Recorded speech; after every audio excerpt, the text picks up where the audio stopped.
Well, a very good afternoon to you, and you're right on time for the Senate plenary sitting on this 14th day of the month of July, the year 2026.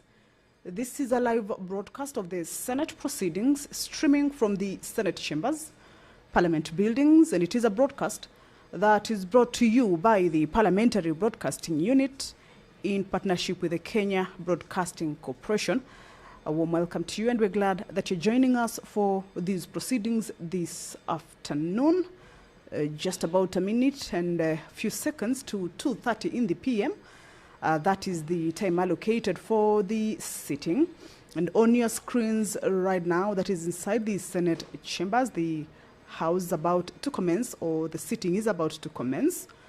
Members of the Senate should be making their way into the chamber now, and of course in a short while, we are also expecting to see the Speaker's procession also making its way into the House. Just to notice that this afternoon, the Senate is resuming the plenary sitting after a recess, or a short recess that ended yesterday, that is the 13th of July. And this afternoon begins, or the senators are resuming those plenary sittings to be able to conclude on the business that has been lined up for consideration during this fifth session. So this afternoon, there are bills that have been lined up for consideration at the division stage. There are 3 bills. That is the Assisted Reproductive Technology Bill, a bill originating from the National Assembly and co-sponsored by the Honorable nominated Senator Catherine Muma. The other bill that is set for consideration at the division is the County Government Laws Amendment Bill, a bill originating from the Senate and sponsored by the Honorable Senator Abdul Haji, and also the Community Health Promoters Bill, a bill originating from the National Assembly, a bill that is co-sponsored by the Senate Majority Leader, or the Leader of the Majority Party at the Senate, Honorable Aaron Cheruiyot. These are 3 bills that are lined up for division or consideration at the division stage this afternoon. And of course, the bills are also lined up for consideration at the Committee of the Whole. About 8 bills are set to be considered at the Committee of the Whole. There is a bill that is lined up for resumption of debate. This is the Kenya Roads Amendment, number 3 Amendment Bill, number 3, originating from the National Assembly. A bill that is co-sponsored by the Senate Majority Leader. This is a bill that seeks to make amendments to the Kenya Roads Act. There are a number of sections in that particular act that in this bill, or this bill, seeks to amend. That means there are some sections that are due for deletion, and also some sections that shall be substituted. For instance, this bill proposes the deletion of section 47. This is regarding the classification of roads, and substitute it with a new section. This is regarding the classification of roads whereby a new public road is established. The responsible authority or a county government shall submit to the Cabinet Secretary a request in writing for classification of the road. That is the procession of the Speaker right straight from the office into the chamber along the red carpet aisle. The Speaker has made his way into the House to preside over this afternoon sitting. You will now allow me to hand you over to this live broadcast that is brought to you by the Parliamentary Broadcasting Unit in partnership with KBC. Good afternoon. Na tuombe. Ewe Mwenyezi Mungu, twakusihi tutazame na kwenye neema nyingi na baraka. Sisi watumishi wako ambao umeridhika kutuita kwa nyadhifa za uongozi katika jamhuri hii yetu. Tutakuomba utuwajalie tuyatende na kufikiria mambo yote yatakayofikishwa mbele yetu kwa njia ya haki na uaminifu. ili kustawisha amani, ufanisi na heri ya nchi yetu na wale ambao haja zao umezikabidhi mikononi mwetu. Amen.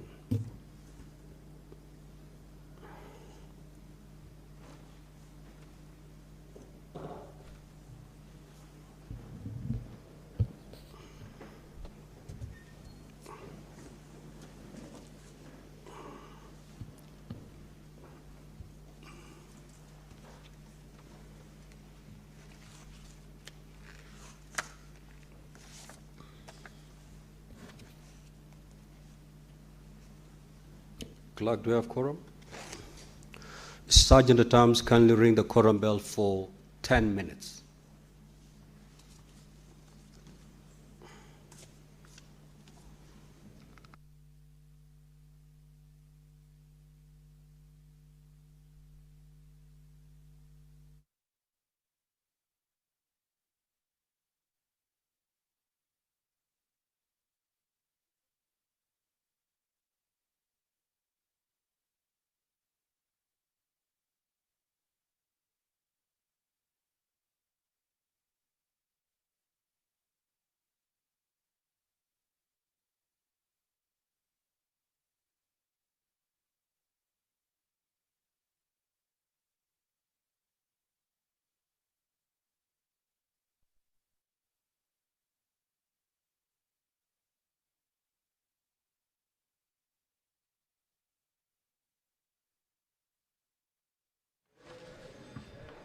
So the prayer has been said and the chair taken. However, the House has faced or is facing a quorum hitch at the commencement of the sitting of the Senate. The Speaker, Honorable Amason Jeffa Kingi, has directed that the quorum bell be rung for 10 minutes. Of course, this is as provided for in the House Standing Order number 40. The Standing Order number 39 of the Senate stipulates that the quorum of the Senate at the commencement of a sitting shall be 15 members. And of course, if that is not present, Standing Order number 40 then indicates that that quorum bell shall be on. However, we note that this is the first day the Senate is resuming from a short recess, and we also understand the works of the Senate also extends to the committees. So members of the Senate have also been undertaking committee sittings to be able to also come up with various reports that are normally tabled on the floor of the House for consideration. So as that bell is on, for members of the Senate to be able to make their way into the House, we shall continue to take a look at the priority business, or at least part of the priority business that they shall be transacting this afternoon once the House corrects. Earlier on, I had indicated to you that there is a bill that the House shall be resuming debate on. It is a bill that is at its second reading stage. That means debate on it is underway. That is the Kenya Roads Amendment number 3 bill. It is a bill that is originating from the National Assembly, Bill number 34 of 2025. And there are a number of amendments that are being done to it, including deletion and also substitution of these sections. Section 47 is due for deletion and being substituted. This is about the classification of roads, and it indicates that a public road shall be classified in the manner that is set out in the first schedule to this particular act. Also, where a new public road is established, the responsible authority or a county government shall submit to the Cabinet Secretary a request in writing for classification of that particular public road. Also, the Cabinet Secretary shall, in classifying that particular public road or public roads, ensure that the classification accurately reflects the function served by the public road. Also, all parts of the country have reasonable access to a national trunk road or a county road. Also, responsibilities that have been given to the Cabinet Secretaries that they shall classify public roads in consultation with the relevant county government, and at least once every 5 years review the classification and assignment of public roads. There is another clause or sections that are being inserted into this particular amendment regarding the Kenya Roads Act. This regards the responsibilities of county governments, that the county governments also should be involved in this particular roads mandate. And so in this particular section, each county government shall, within its area of jurisdiction, following the insertion of the new section that is 47A as well as 47B in CAP 408, maintain, rehabilitate, and develop county roads, manage road reserves, and facilitate access to roadside developments within or with respect to county roads. Also, the county governments shall, within the area of jurisdiction, implement road policies in relation to county roads. Also, ensure adherence to the rules and guidelines on axle load control as prescribed under the Traffic Act and any regulations made under this particular act. Also, ensure that the quality of county road works is in accordance with national standards issued by the Cabinet Secretary, and also oversee the management of traffic and road safety on county roads, and also collect all such data that is related to the use of county roads as may be necessary for efficient planning under this particular act, and also monitor and evaluate the use of county roads. This is a new section, or these are new sections, that is section 47A and 47B.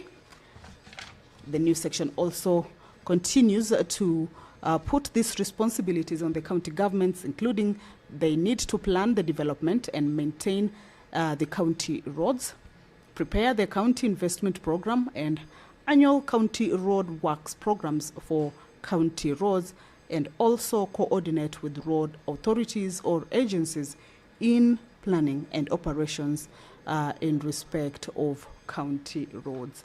The quorum bell is currently underway. We have seen more senators making their way into the House. Remember, the quorum that the House is looking for is 15.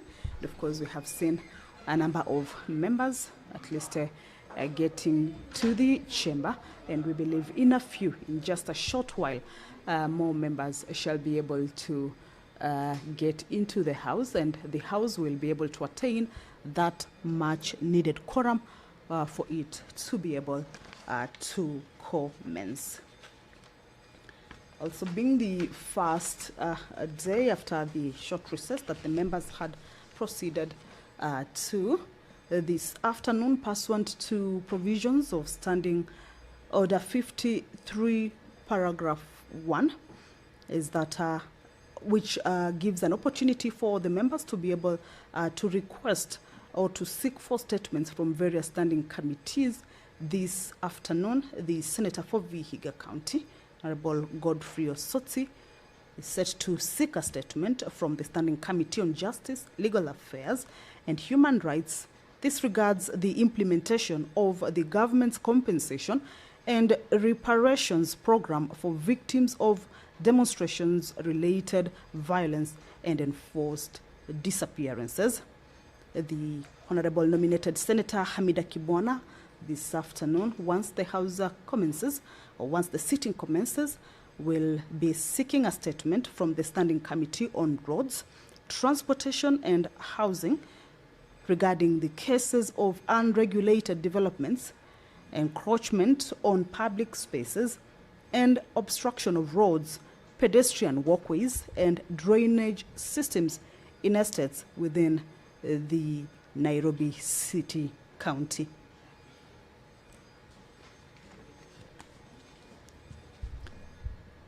Pursuant to that provision, well, the 10-minute quorum bell has lapsed. We should be getting a communication from the Speaker on whether the quorum has been attained for the House to be able to commence. And we shall just wait for the Speaker to indicate. However, pursuant to provisions of Standing Order 53 also, I shall continue to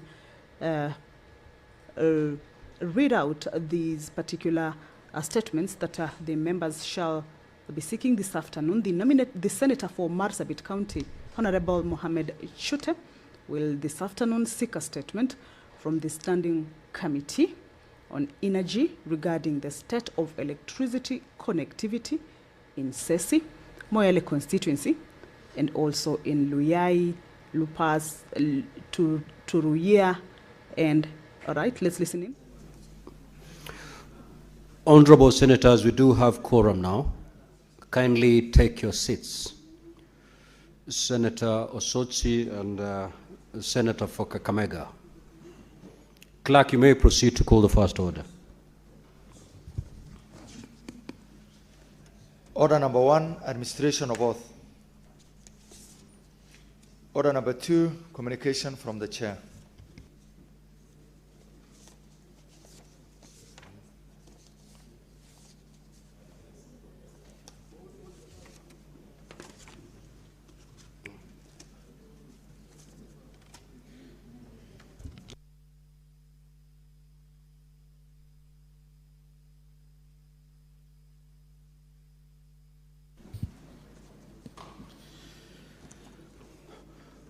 Honorable Senators, I take this opportunity to welcome you back from the recess. I hope you had time to meet with your constituents, friends, and families over the past 3 weeks. I also hope that you took time to rejuvenate your spirits for the resumption of regular sittings for part 4 of the 5th session. This part will run until the rise of the Senate on Thursday, 6th of August, 2026. Now, Honorable Senators, as you will recall, in part 3 of the session, Parliament considered and passed the following bills: the Counter Allocation of Revenue Bill, Senate Bills number 10 of 2026, and the County Government's Additional Allocations Bill, Senate Bills number 8 of 2026. The Counter Allocation of Revenue Bill, Senate Bills number 10 of 2026, was assented to by His Excellency the President on the 29th of June 2026. Further, the Senate considered and passed the report on the Standing Committee on Finance and Budget on the county government's equitable share cash disbursement schedule for the financial year 2026-2027, thereby approving the release of the requisite funds to the county governments to enable them to perform their functions. However, I take this opportunity to remind you that we still have a long way to go in processing business. As indicated in today's order paper and the program of business, the legislative agenda before the Senate is heavy.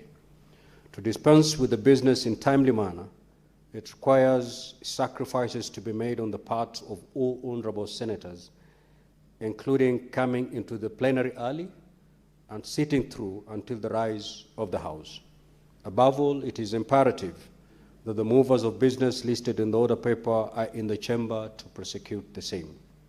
On my part, as usual, I will, in consultation with the Senate leadership, implement measures aimed at expediting and processing of businesses in the Senate.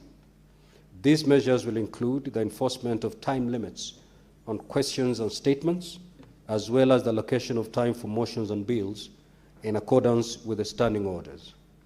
Furthermore, the majority and minority party whips are urged to ensure that the requisite number of county delegations is achieved whenever there are divisions to be undertaken.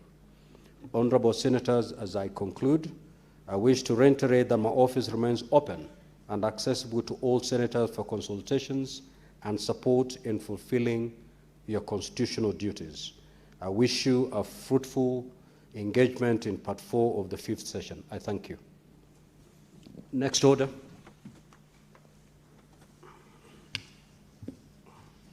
Order number 3, messages.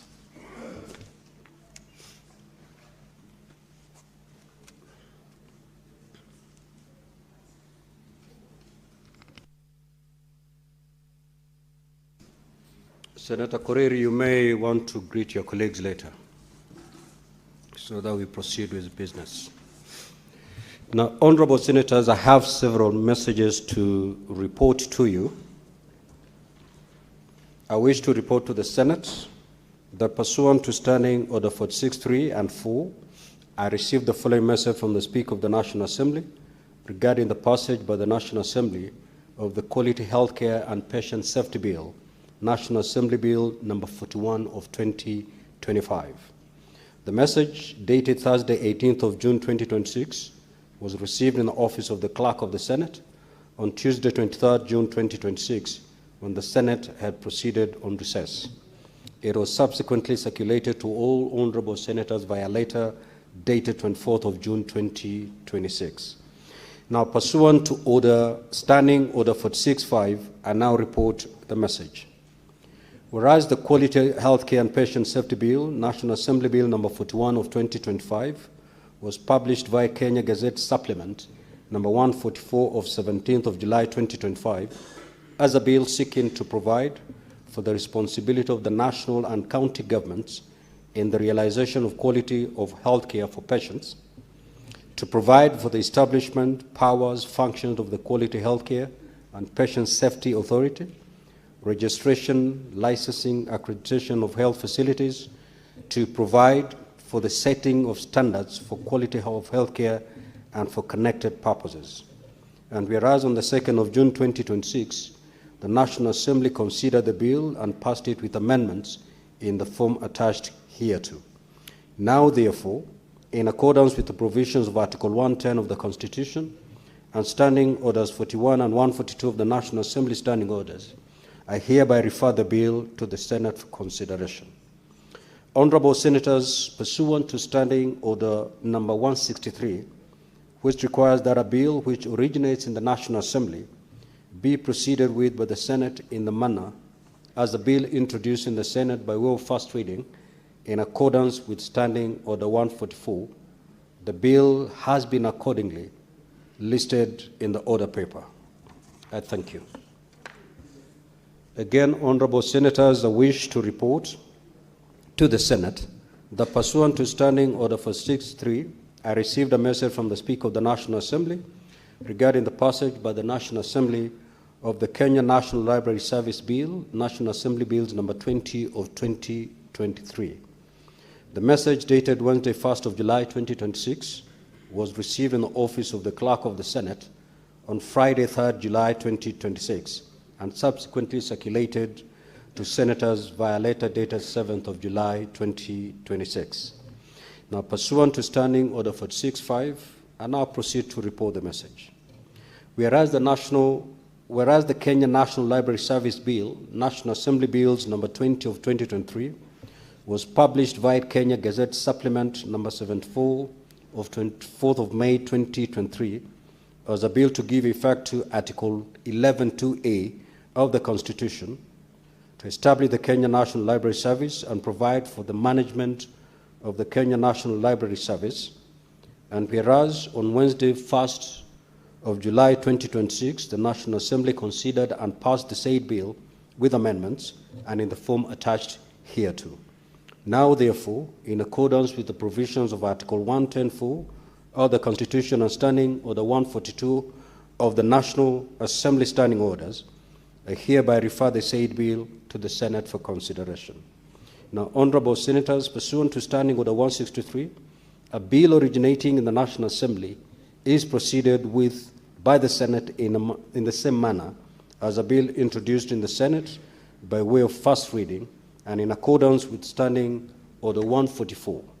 Accordingly, the Kenya National Library Service Bill, National Assembly Bills number 2023, will be listed in tomorrow's order paper for the first reading. Honorable Senators, I further wish to report to the Senate that pursuant to Standing Order 46.3, I received a message from the Speaker of the National Assembly regarding the passage by the National Assembly of the County Allocation of Revenue Bill, Senate Bills number 10 of 2026. The message dated February 2026 was received in the office of the Clerk of the Senate on the same date. Pursuant to Standing Order 46.5, I now proceed to report the message.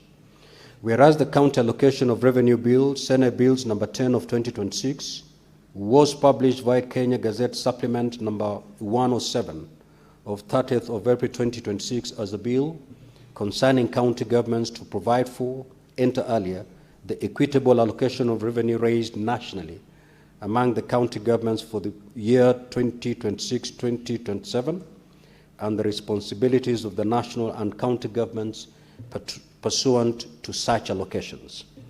And whereas the Senate considered and passed the bill with amendments on Wednesday, 17th of June 2026, and thereafter referred it to the National Assembly for consideration pursuant to the provisions of Article 110(4) of the Constitution. And whereas on Thursday, 25th of June 2026, the National Assembly considered and passed the bill without amendments in the form passed by the Senate. Now, therefore, in accordance with the provisions of Standing Order 41.1 and 144 of the National Assembly Standing Orders, I hereby convey the said decision of the National Assembly to the Senate. Now, Honorable Senators, you will recall that I transmitted this message to all senators via the letter reference SEN/L&P/MSG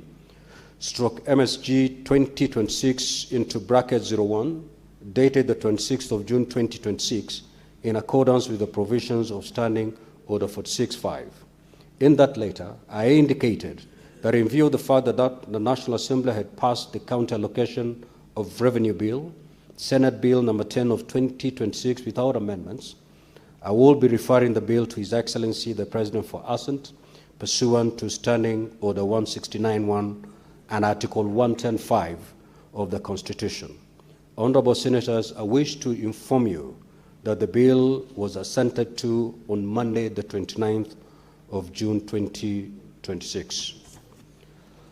Honorable Senators, you may take your seats before I proceed to conclude the messages.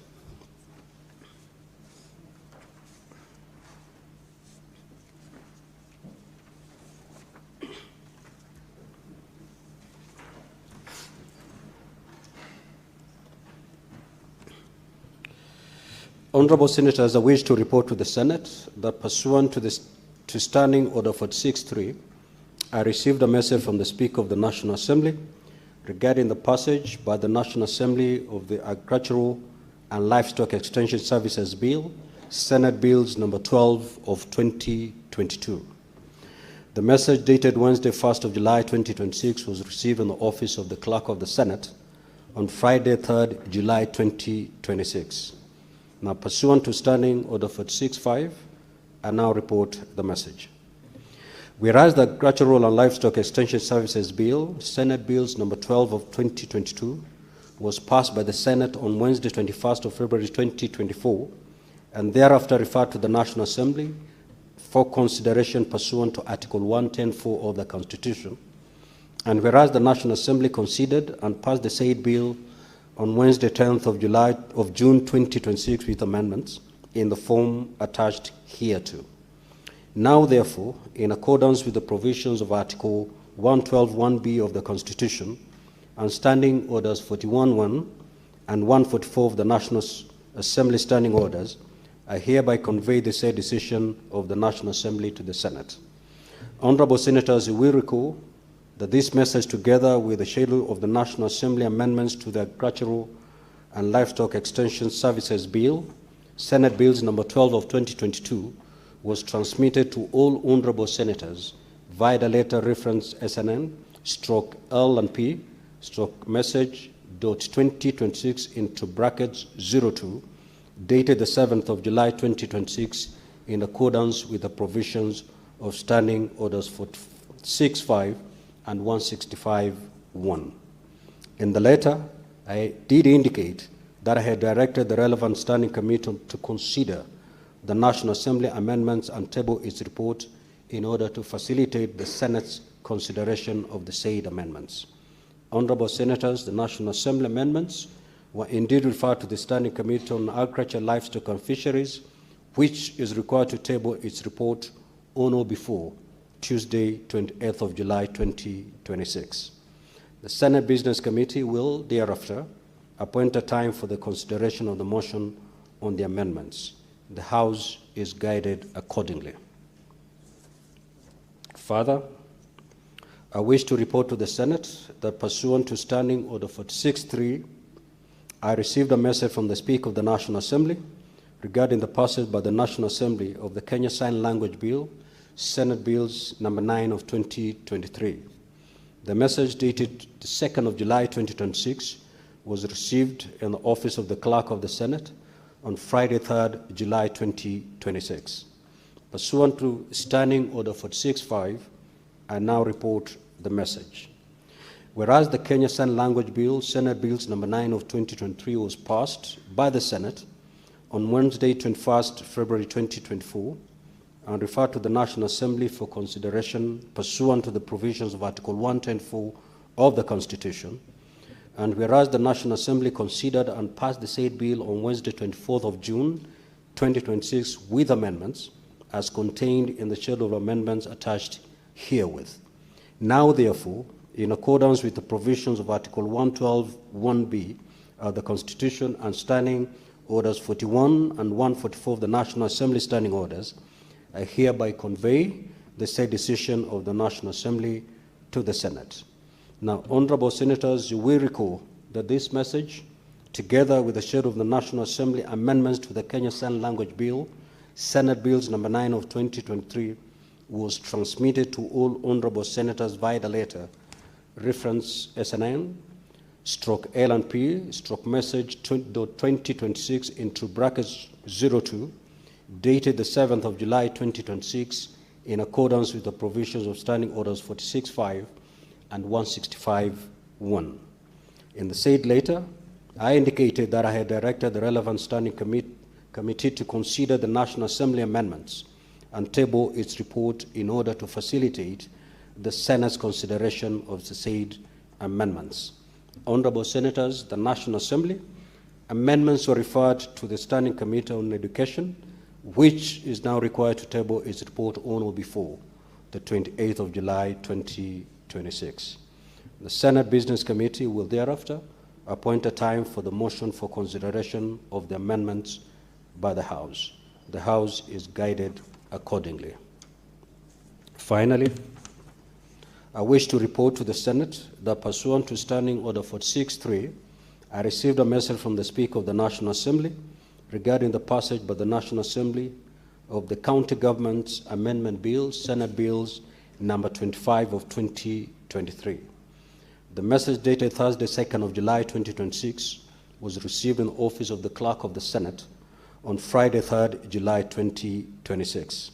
Now, pursuant to Standing Order 46.5, I now report the message.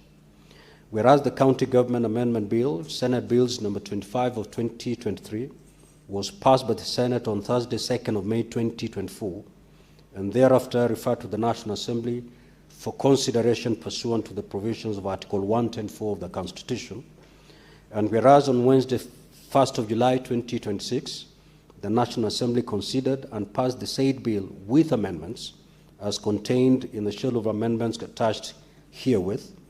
Now, therefore, in accordance with the provisions of Article 112(1)(b) of the Constitution and Standing Orders 41, 1, and 144 of the National Assembly Standing Orders, I hereby convey the said decision of the National Assembly to the assembled Senate.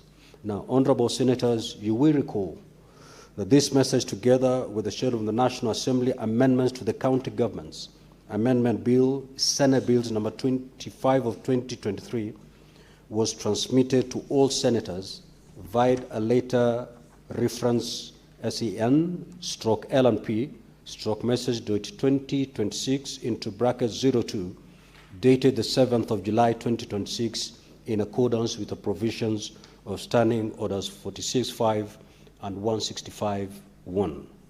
In the latter, I did indicate that I had directed the relevant standing committee to consider the National Assembly amendments and table its report in order to facilitate the Senate's consideration of the said amendments.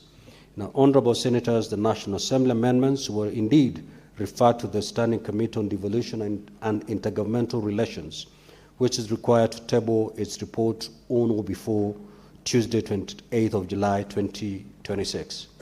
The Senate Business Committee will thereafter appoint a time for the motion for consideration of the amendments by the Senate. The House is guided accordingly. Next order, clerk.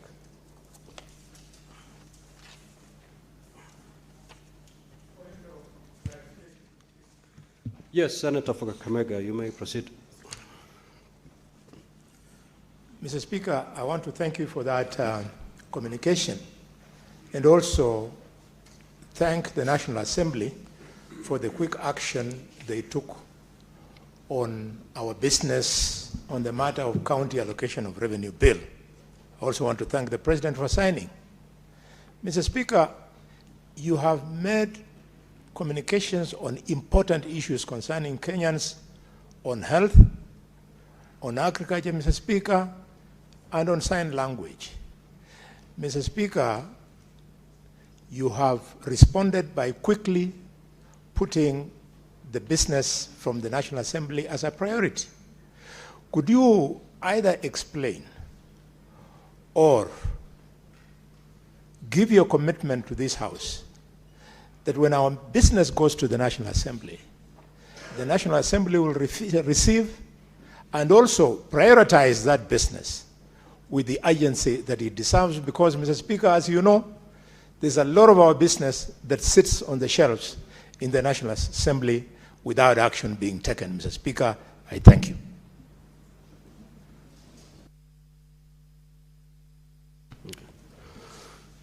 Senator for Kakamega, indeed the Senate Business Committee has discussed the particular concern.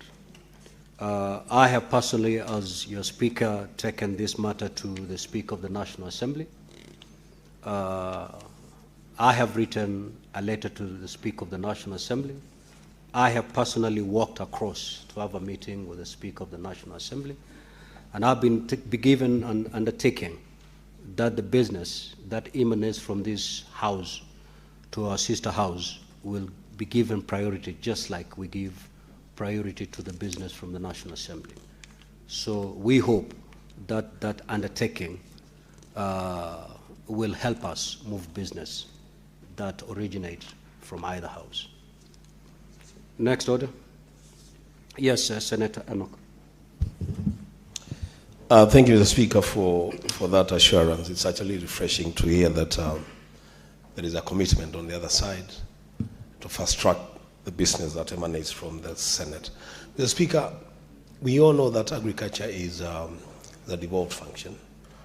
And I've heard you, Mr. Speaker, in your messages, make reference to the livestock bill. Mr. Speaker, at whatever stage then that bill becomes the business of this House or even the National Assembly, the Speaker just wanted to bring to your attention and the attention of the House, indeed the attention of the country, that currently, the Speaker, we seem to be having a major problem with the importation of livestock from South Africa because of an outbreak of foot, I think the foot and mouth. And Mr. Speaker, there is millions of shillings, actually almost billions of shillings of Kenya's money that is stuck with importers.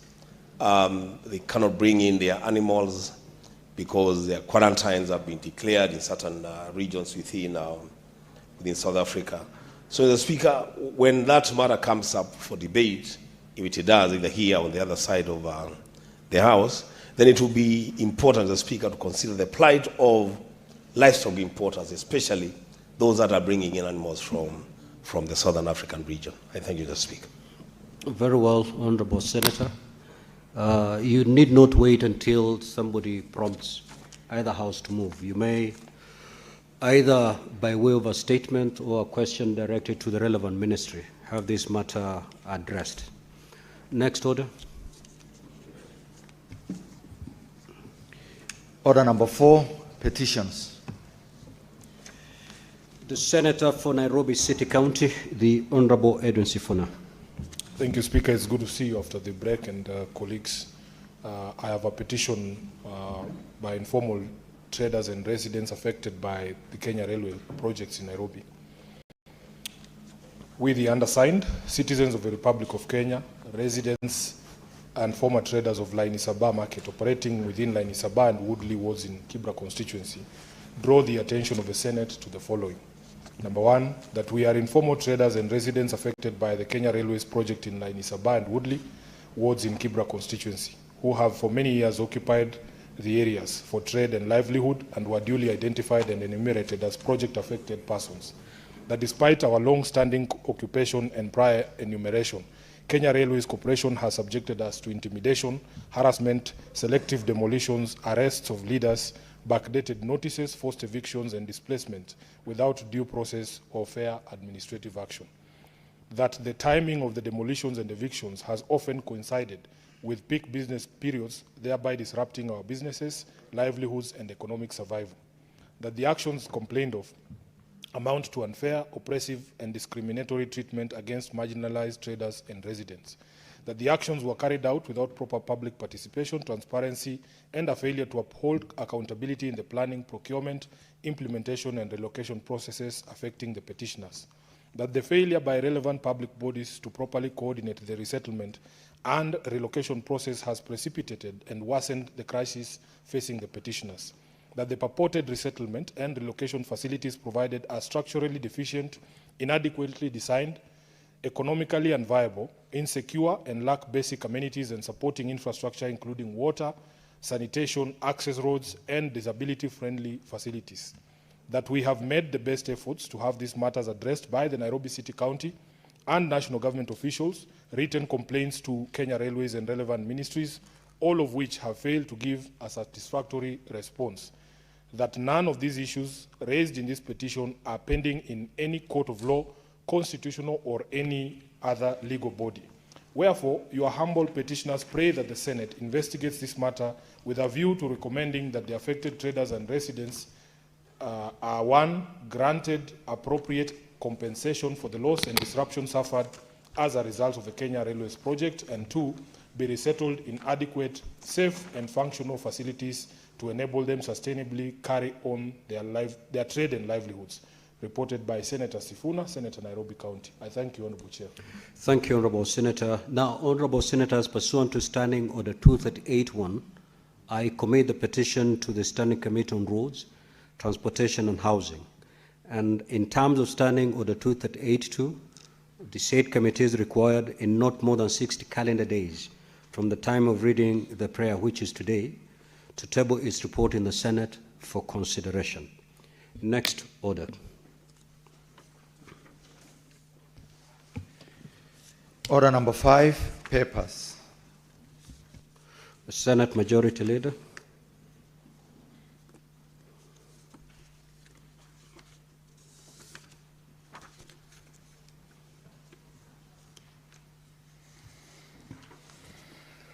Thank you, Honorable Speaker. Mr. Speaker, sir, I beg to lay the following papers on the table of the Senate today, Tuesday, 14th July 2026. 1, Control of Budget, COB, report on the county government's budget implementation review for the 9 months of financial year 2025-2026. 2, the annual statutory report on the operations and performance of the regulated circles in Kenya for the year 2024. And finally, 3, report on the National Treasury on all new loans contracted by the government from 1st January 2026 to 30th April 2026. Thank you, Honorable Speaker. The Chairperson, Standing Committee on Energy. Thank you, Honorable Speaker. Honorable Speaker, I beg to lay the following paper on the table of the Senate today, Tuesday, 14th July 2026. report of the Standing Committee on Energy regarding alleged irregularities in the petroleum products supply chain. Second, report of the Standing Committee on Energy on its inquiry regarding the handing over of a cooking gas handling facility in Mombasa County to a private farm. Thank you, Honorable Speaker. Now, honorable senators, before I allow the clerk to call the next order, kindly allow me to make the following communication. As you may have noted, the Senate Majority Leader laid on the table of the Senate this afternoon the report of the National Treasury and Economic Planning on all loans contracted by Government of Kenya from 1st of January 2026 to the 30th of April 2026. The report by the National Treasury on the stated period contains details on all loans signed between the national government and various creditors. Now, Honorable Senators, Section 31(1) of the Public Finance Management Act states, and I quote, "The Cabinet Secretary shall submit to Parliament every 4 months a report of all loans made to the national government entities, and county governments in accordance with Article 211(2) of the Constitution."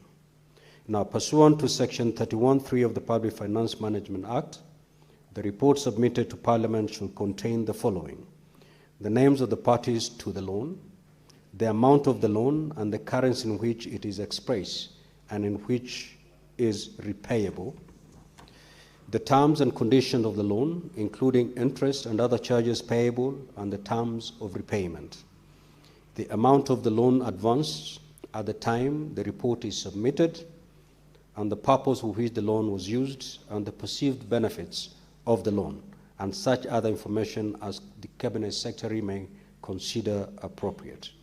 Now, Honorable Senators, given the importance of the national debt in our public finance management framework, I hereby commit the report of the National Treasury and Economic Planning on all new loans contracted by the Government of Kenya from 1st of January 2026 to 30th of April 2026 to the Standing Committee on Finance and Budget for consideration. The committee is required to table a report on the matter at an appropriate time. I thank you. Next order.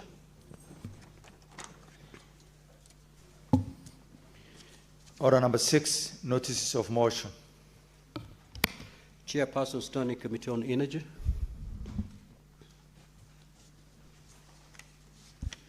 Thank you, Honorable Speaker. Honorable Speaker, I beg to give notice of the following motion: that the Senate adopts the report of the Standing Committee on Energy regarding alleged irregularities in the petroleum products supply chain laid on the table of the Senate on Tuesday, today, 14 July 2026. Thank you, Honorable Speaker. You had 2 notices.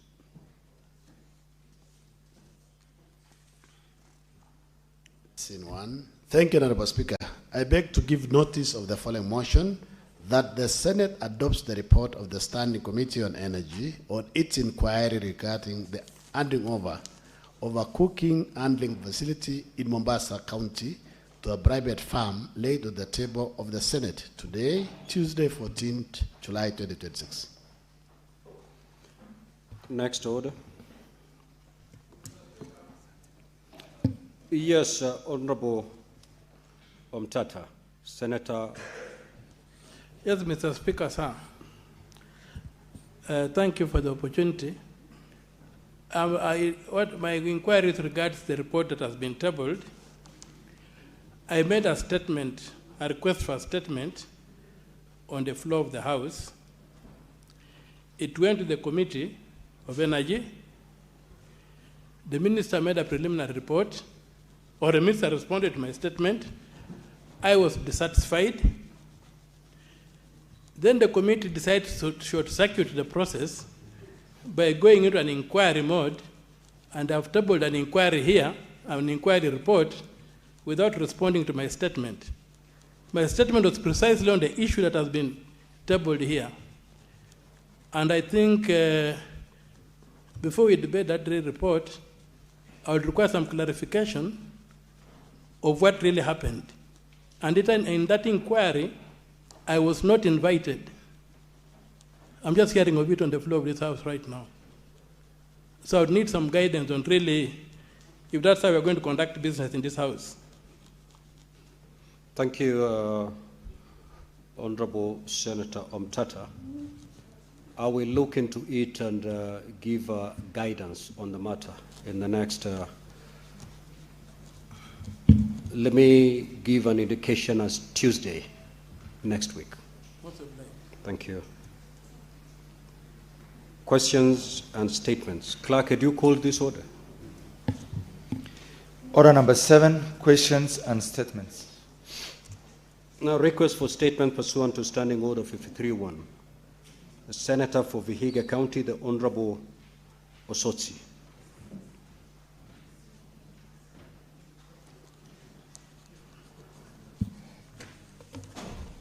Thank you, Mr. Speaker. Mr. Speaker, I wish to request for a statement on the implementation of the government's compensation and reparation program for victims of demonstration-related violence. Mr. Speaker, sir, I rise pursuant to Standing Order 53-1 to seek a statement from the Standing Committee on Justice, Legal Affairs and Human Rights on a matter of national concern regarding the implementation of the government's compensation and reparation program for victims of demonstration-related violence and enforced disappearances. Mr. Speaker, sir, while the recent allocation of Kenya shillings 2 billion has offered hope to affected families, many continue to grapple with the loss, trauma, and uncertainty. Concerns have been raised about transparency, accountability, and whether the program will adequately address the plight of all victims, underscoring the need for clarity and justice in its implementation.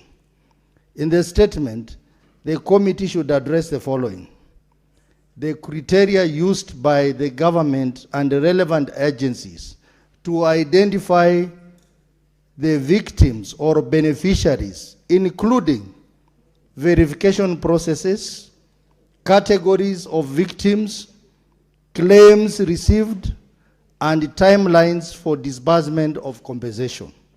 2, the status of compensation and support covering families of the deceased, injured persons, and victims of torture or any or other human rights violation, with attention to medical, psychological, legal, and socio-economic needs. 3, efforts to trace missing persons, the progress of investigation into such cases, and the assistance extended to their families pending conclusion of investigation.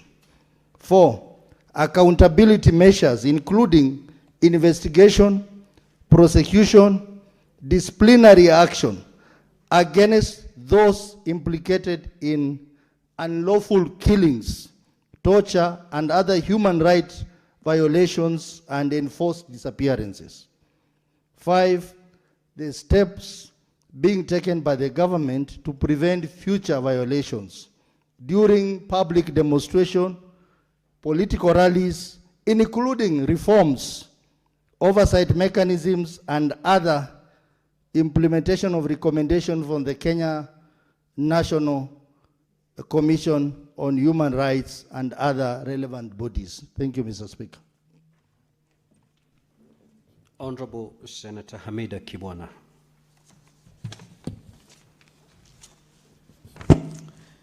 Thank you, Mr. Speaker. My statement is regarding the encroachment of public spaces and blockage of roads and drainage systems in estates within Nairobi City County.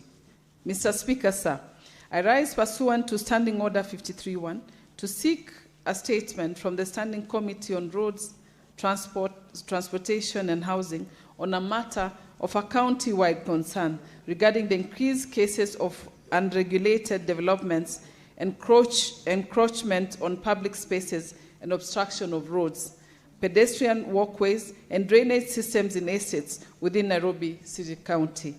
Mr. Speaker, sir, some developers in Nairobi City County continue construction works that interfere with public infrastructure and compromise resident safety, accessibility, and general welfare.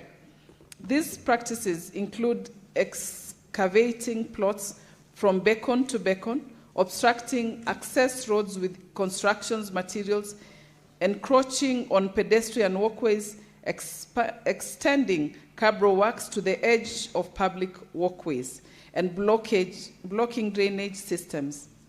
Residents, particularly in the California area of Nairobi, have been adversely affected and attribute this problem to weak enforcement, irregular approvals, and possible collusion between developers and county government officers responsible for planning approvals, inspections, and development control.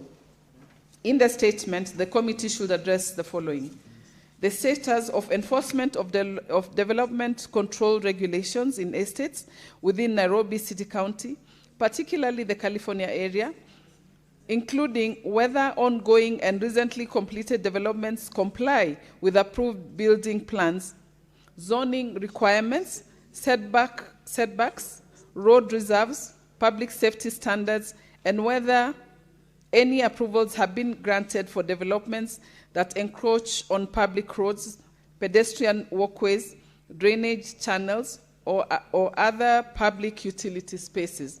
Number 3, the measures to prevent developers from undertaking excavations from beacon to beacon or carrying out construction activities that comprise neighboring properties, public access drainage, pedestrian safety, or other public infrastructure.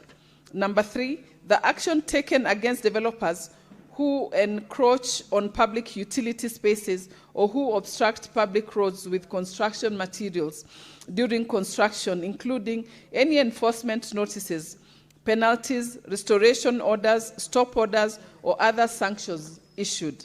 Number 4, whether there is collusion involving county officers in the approval, inspection, and enforcement processes for developments within Nairobi City County, particularly the California area, and the steps taken to investigate such claims and hold capable officers accountable.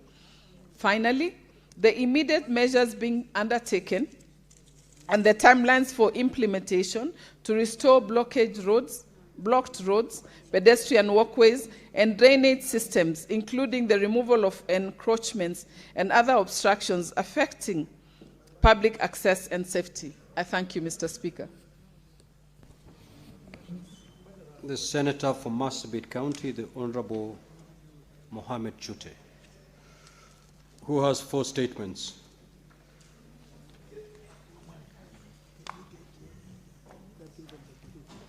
All the 4 statements are hereby dropped. I will allow comments on the statement by the Senator for Vihiga County and Senator Hamida Kibwana for not more than 15 minutes. So if you get an opportunity to speak, kindly do so for not more than 3 minutes. Senator Muthama.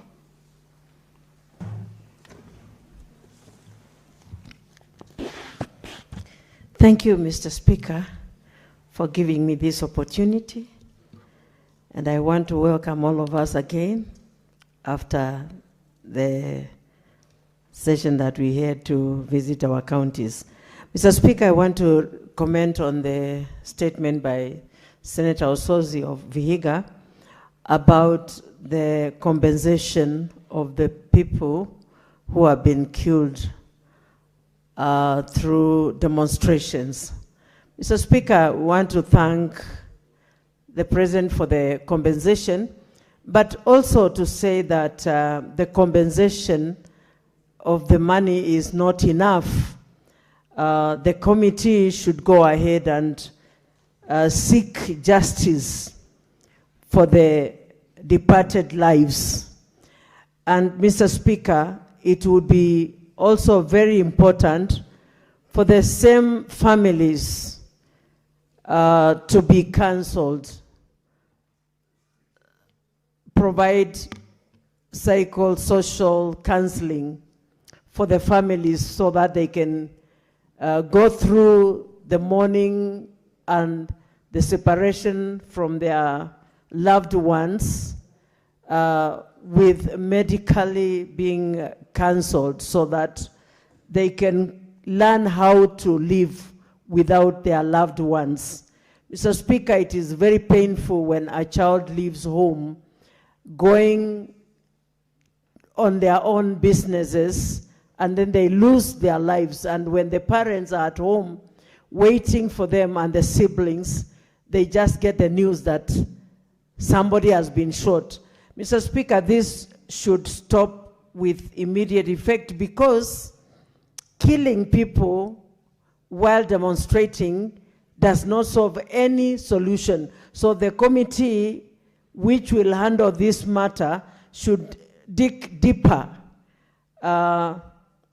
with the securities and the police force so that this killing of our children stops immediately, and abductions.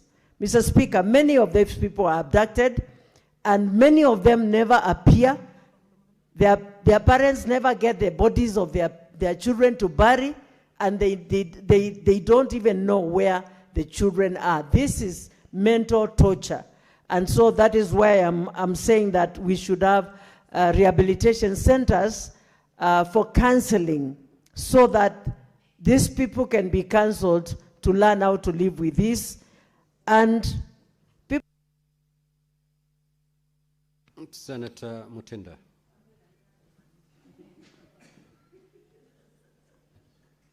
Senator Kavindo, are you speaking Kamba? Proceed, Senator Mutinda. Thank you, Mr. Speaker, and I also take this opportunity to welcome colleagues back after a long, good recess. Quickly allow me to make brief comments for the statement from the Senator of Vihiga, Senator Sosi. And I want to appreciate Sosi from the perspective of recognizing that the government allocated 2 billion Kenyan shillings. This is the first time that the Kenya Kwanza government has prioritized the pride of the families that lost their beloved ones. This is history. This has never happened before. The questions that he has raised are, I mean, they're okay, transparency, accountability, but what is key to acknowledge is the fact that 2 billion has been set to assist these families. Quickly, on the statement from my sister, Senator Hamida Kibwana, in regards to the unregulated developments, encroachment on public spaces and blockage in our great city, the city that I represent, the county of Nairobi, Mr. Speaker. It is quite saddening, Mr. Speaker. As defenders of devolution, Mr. Speaker, when irregularities are entertained, when projects are done in a manner that does not adhere to the policies that have been put in place, Mr. Speaker, and we have officers sitting in different offices within the county level and allowing that projects are going to be approved irregularly, Mr. Speaker, it's unprofessional, it's incompetence, and this should come to an end. And I hope that the Committee of Transportation and Housing, led by Senator Eddy, will be able to look into this matter. It does actually not only affect the California area only, it affects many areas, especially now the Kilimani area has been another area whereby every Tom, Dick, and Harry is just willing to throw any structures without following what needs to be done as per the NCA requirements. Mr. Speaker, with those for many, I support. Senator Manzo.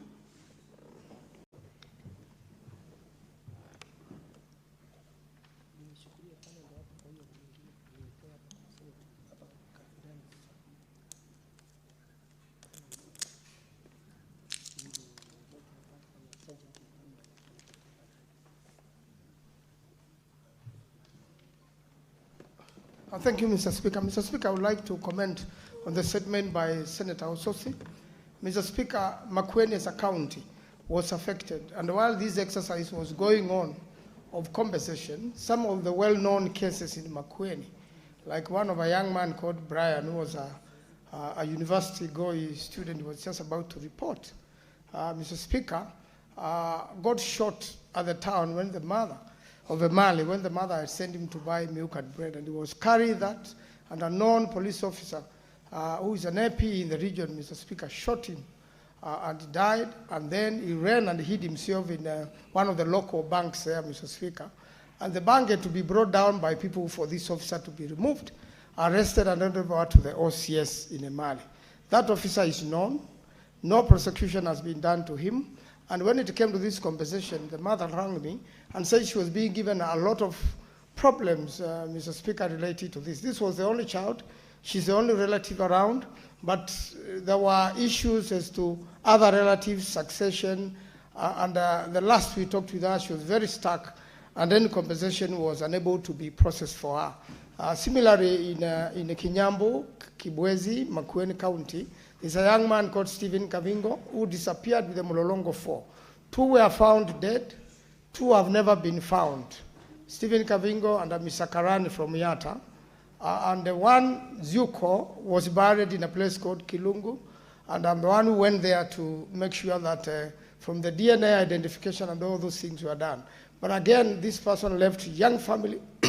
Compensation has not come forth. So, Mr. Speaker, this will be very good, and it's coming to the Committee of Justice, where I sit, that we can get clarity as to whether this is just an exercise in talk or whether there is real compensation going on with any family in Kenya. Because I saw complaints from Machakos as they commemorated some of the young people's disappearances and killings.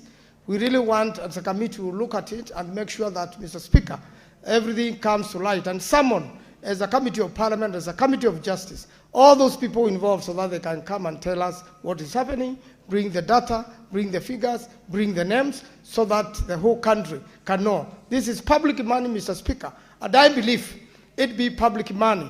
Everyone should be able to scrutinize and know. But most families are saying they've been threatened, they are unable to talk, they cannot comment on this. Mr. Speaker, this is against the Constitution, and we want clarity, proper use of public money, so that the 2 billion shillings, Mr. Speaker, does not end up ever being spent. So I thank Honorable Ososi for this particular request. I thank you, Mr. Speaker. I support. Senator Bone.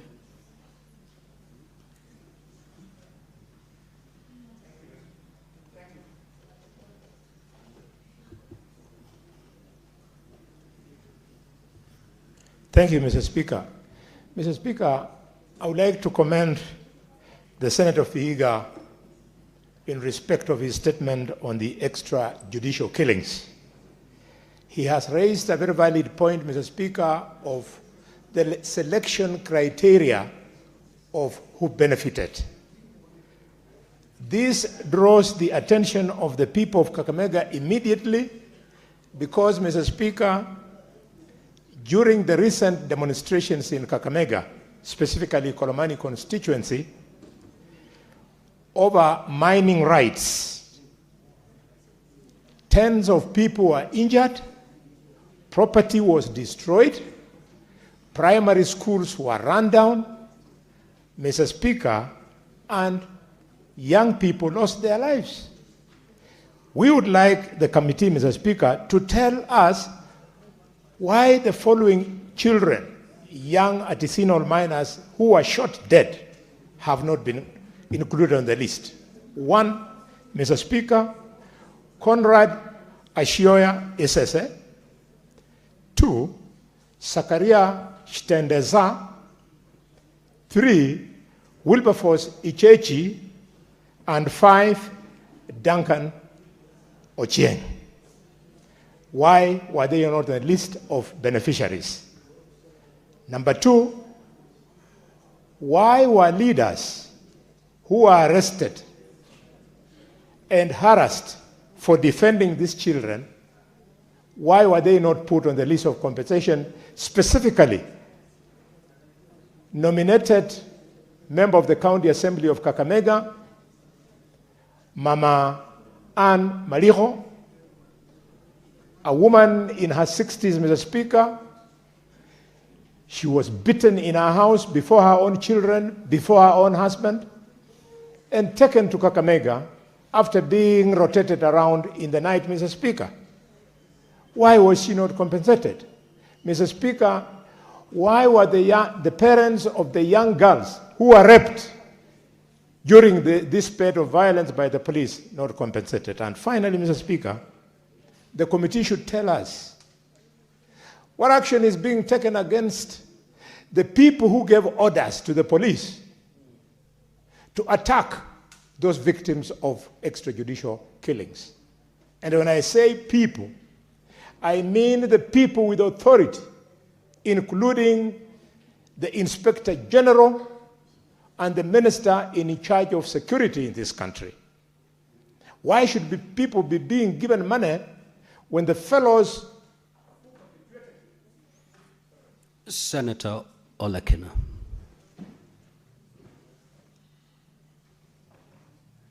Thank you, Mr. Speaker. Mr. Speaker, I rise to make some brief comments on the statement by Senator Hamida Kibwana on unregulated development, encroachment on public spaces, and blockage on roads and drainage systems in estates within Nairobi City County. Mr. Speaker, Nairobi is not operating without written laws, without guidelines. It is purely a system of indiscipline. It is not the poor people who are encroaching into other people's lands. It is we, the politicians, and the rich people who do not believe in following the rule of law. The only time, Mr. Speaker, that we are going to have order in the city is when the law is applied uniformly across everyone that live in an estate. Mr. Speaker, the biggest challenge we have in Nairobi, and this is slowly cropping into other counties. First of all, our urban areas are all neglected. When you look at the development that are mushrooming, so long as you know the big people, you can build wherever you want to build. You can build in a public space. No one gives a hoot in hell. You can do that, Mr. Speaker. When you go to court, our courts takes forever to be able to determine whether you are building in a place where it's allowed to be built. So the only way, Mr. Speaker, that we can be candid is to be able to accept the fact that the zoning laws that exist even in this Nairobi County are outdated. The courts have found that, Mr. Speaker. So I would like to request that when the Committee on Transport, Housing is going to be looking at this matter, it is important that they work with the Delegated Legislation Committee, they come up with proper guidelines that will also encourage even citizens of those estates to be able to ask questions as to why are you building? Can you show us all the approvals for building here? Public participation is not carried out in estates, Mr. Speaker. So long as an approval has been given from the city county, and in most cases, it is actually given through the back door because they don't follow the due process, you know, you are above the law. So this statement by Senator Hamida Kibwana is a statement that should worry all of us here. We normally contribute a lot in sentimental statements, but when it comes to orderly, it is quite seldom that we actually focus on them. So, Mr. Speaker, I would like to request that all of us pay attention to this statement, because El Nino is knocking, and very soon, if we don't fix the drainage systems, you will be flushed out of your beautiful manicured mansion because you did not speak when your neighbor was encroaching into a public space. Senator Wakole.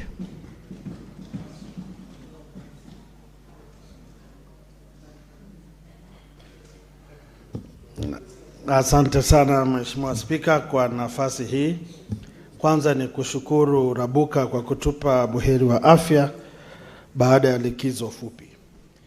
Mheshimiwa Spika, hoja iliyoibiwa na Mheshimiwa Osotsi kuhusiana na fedha ambazo majeruhi ama waathiriwa wa mchakato baada ya uchaguzi lazima wapewe ni jambo ambalo ni donda sugu miongoni mwa Wakenya kutoka pembe mbalimbali. Hususan mmoja wao anaitwa Mike Wangunda kutoka Bungoma. Mheshimiwa Spika, mhusika huyu aliweza kupewa risasi 6 mkononi, Mheshimiwa Spika, na baadaye akawasilisha hoja zake kwenye IPOA na tume ya kukabiliana na haki za binadamu katika jumba la kimataifa la KICC. Na kamati hii ambayo inahusika na mchakato huu iliposema kwamba imewapa watu zaidi ya 500 fedha, kijana huyu aliweza kunipigia simu na kuniuliza iwaje nilipeana stakabadhi zangu, nikapeana ushahidi na jina langu halipo miongoni mwa wale ambao walipewa fidia. Kile ningependa kuomba Mheshimiwa Spika ni kwamba kamati hii sasa lazima iwajibike na iweze kuwasilisha orodha ya wale ambao wamenufaika kutokana na fedha hizi kutoka pembe mbalimbali za nchi ya Kenya, ili maseneta ambao wako hapa waweze kuthibitisha kwa majina hawa watu, iwapo ni watu halali ama ni watu gushi, watu upepo.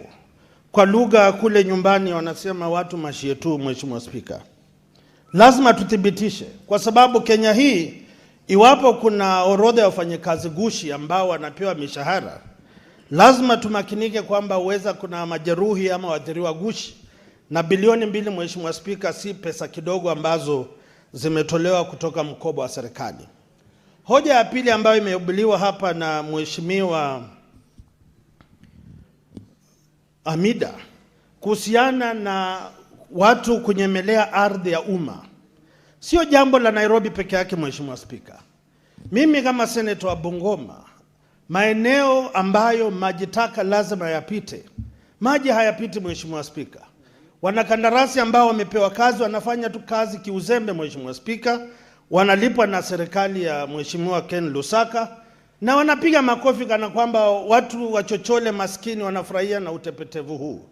Kile lazima tushinikize. Mheshimiwa Spika, tulikuwa na hafla ya madaraka, barabara Bambarasi iliyotumwa na Mheshimiwa Rais kuingia katika uwanja wa kimataifa wa Masinde Muliro, mvua ikinyesha ya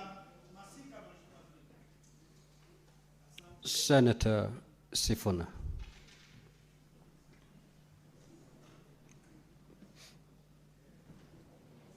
Mr. Speaker, I heard some of my colleagues speaking about the first time a government is setting aside money to compensate people. And I was looking at the senator speaking and wondering, you know, we shouldn't even be having that conversation, Honorable Speaker, because we are a country that is governed by the rule of law. There shouldn't be people to compensate in the first place. This matter is very passionate. I'm very passionate about this matter, and it's very close to my heart, Honorable Speaker. It has caused me a lot of problems, but I'm still standing. Speaker, do you know that even when we speak about compensation of people who were injured in previous demonstrations, this administration continues to manufacture fresh victims? You have heard the senator of Kakamega about the protests that were happening in Ikolomani.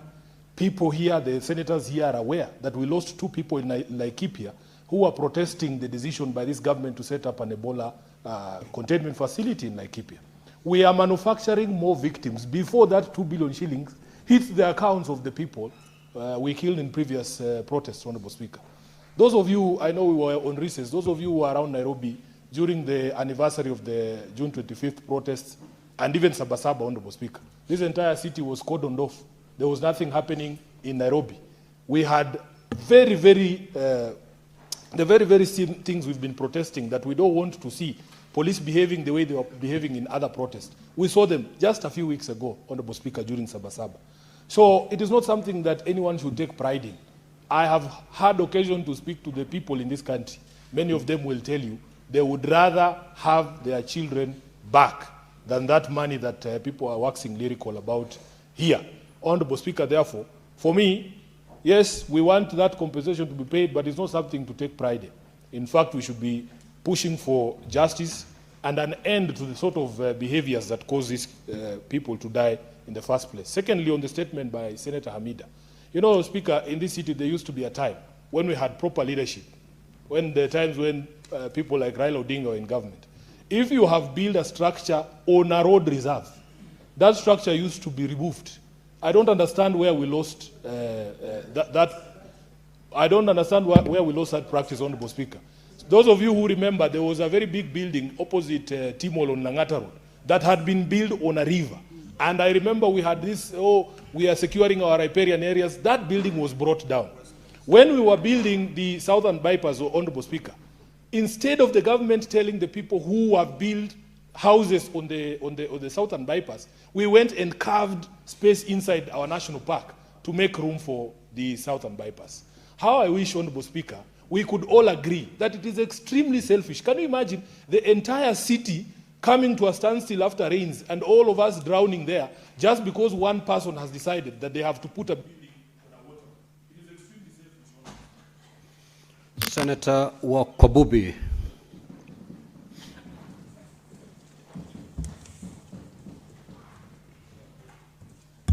Thank you, Mr. Speaker, sir, for the opportunity. I would like to contribute towards Senator Ososi's statement on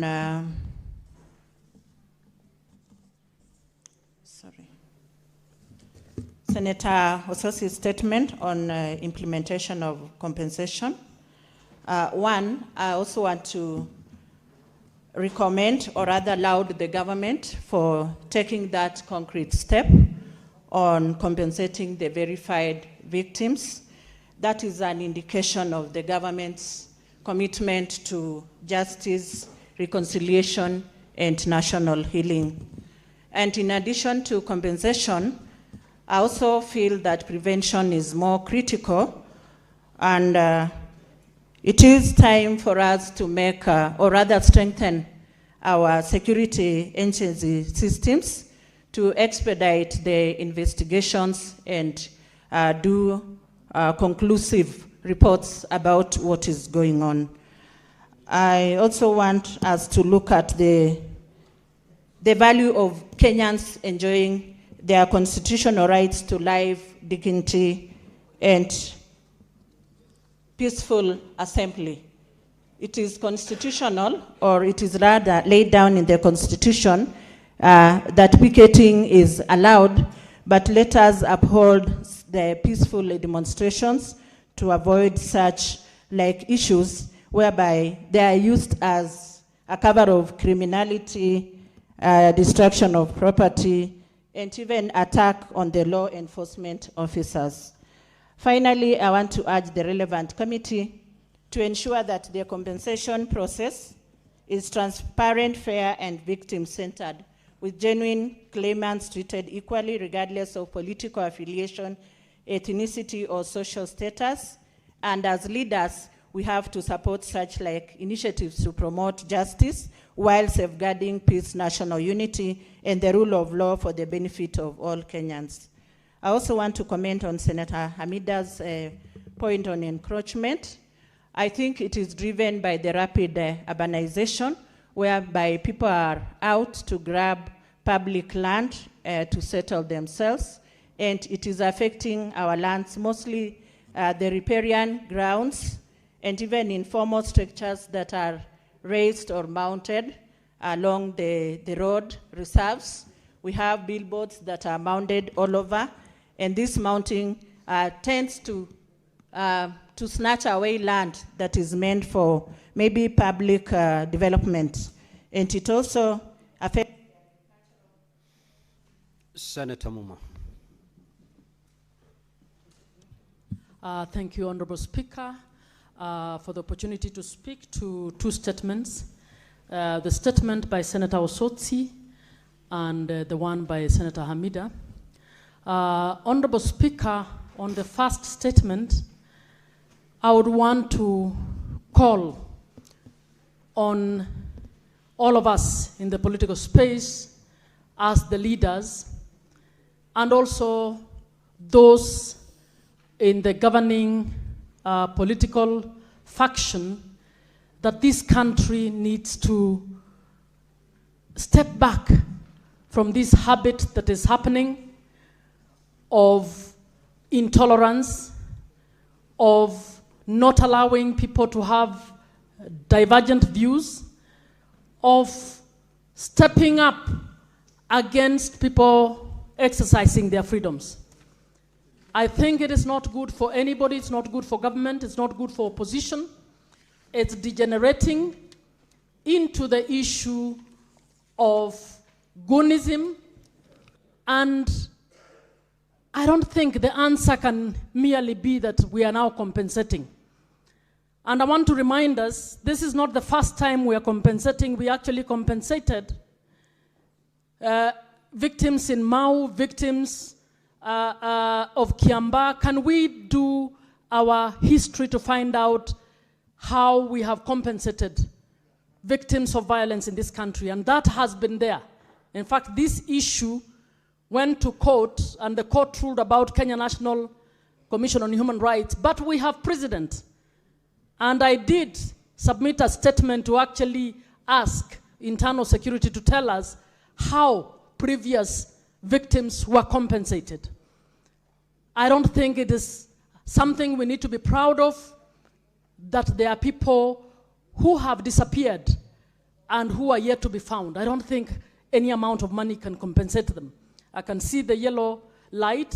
So I'll move on to the statement by Hamida. Honorable Speaker, that statement speaks to the failure by national government to enforce standards.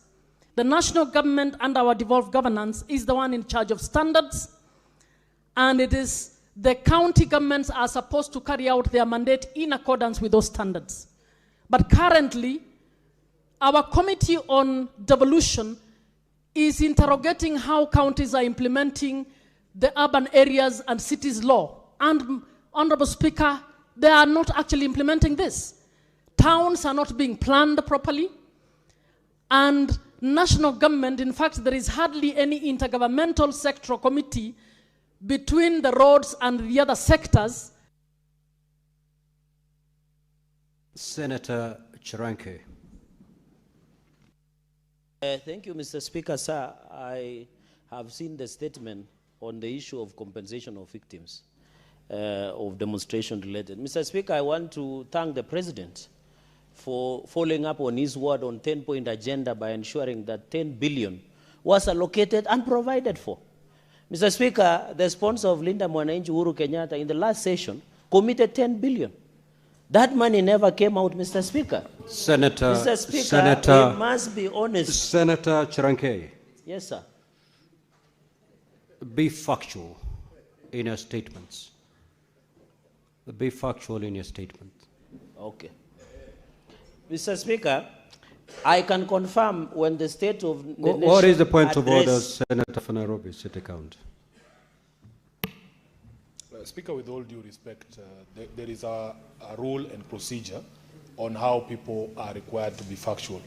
And I would really request that you follow that standing order so that some of the pronouncements that have come from Senator Cherargei are subjected to our standing orders. If he's not able to provide evidence that he's actually being factual, that Linda Mwananchi is sponsored by the former President Uhuru Kenyatta, he should withdraw that statement, Honorable Speaker, from the Hansard, or the consequences that follow naturally should follow.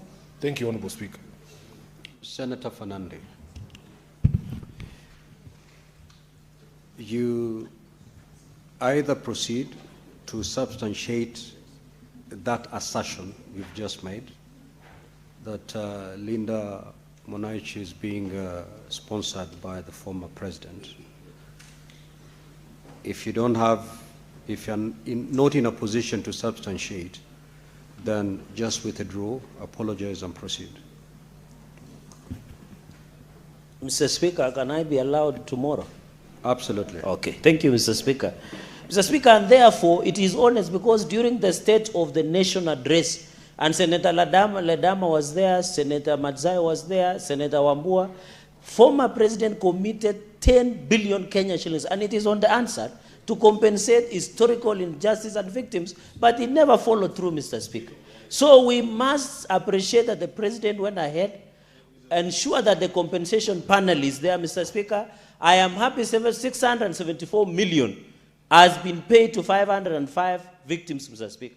And in fact, what struck me out is on the issue of sexual violence, Mr. Speaker. That at least 1 million, I know we can never get lives back, we can never get dignity back, but that is the least we can do as a country. You know, we need to be honest. When I see my colleagues pontificating themselves, the fact that people were killed is very unfortunate. But we must how to rewrite. And that is why the government has come up on how we can compensate some of these victims. Even from my own county, I want the young people who are beaten up playing pool table in Nandilstown to be compensated. Police allegedly killed my people in Kimwani over land skirmishes, Mr. Speaker. Even in Angata Baragoi, in Narok, there are many Kenyans who have been killed there. We would want them to be compensated. But there must be a procedure, and we must appreciate the goodwill of President William Ruto and his government in partnership with the ODM leader, Dr. Uhuru Odinga, Mr. Speaker. We must celebrate that, Mr. Speaker. And we must also appreciate the freedom of speech, Mr. Speaker. Senator Hazana.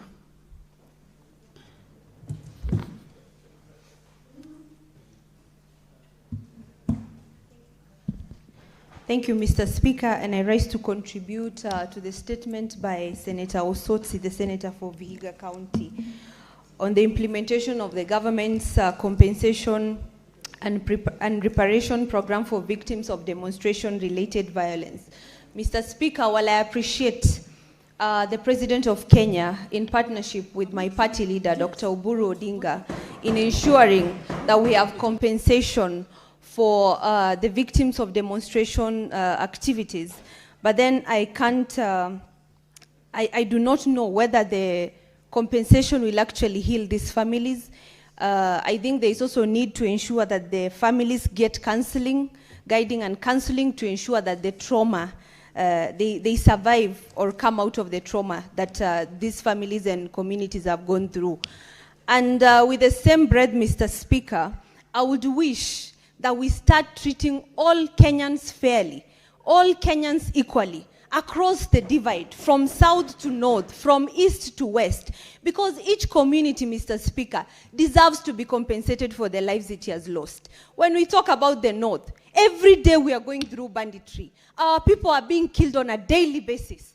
Our people have died in Samburu East, in Samburu North, in Samburu West, in Turkana. We have lost both Turkanas in Charda and Samburus in Loiborngare, Mr. Speaker. But we never hear about any compensation. These people are treated like flies. They deserve to die. They are treated like children of a lesser God. But it looks like their lives that are more precious in this country than others, Mr. Speaker. It is important that we are told who is going to fight. When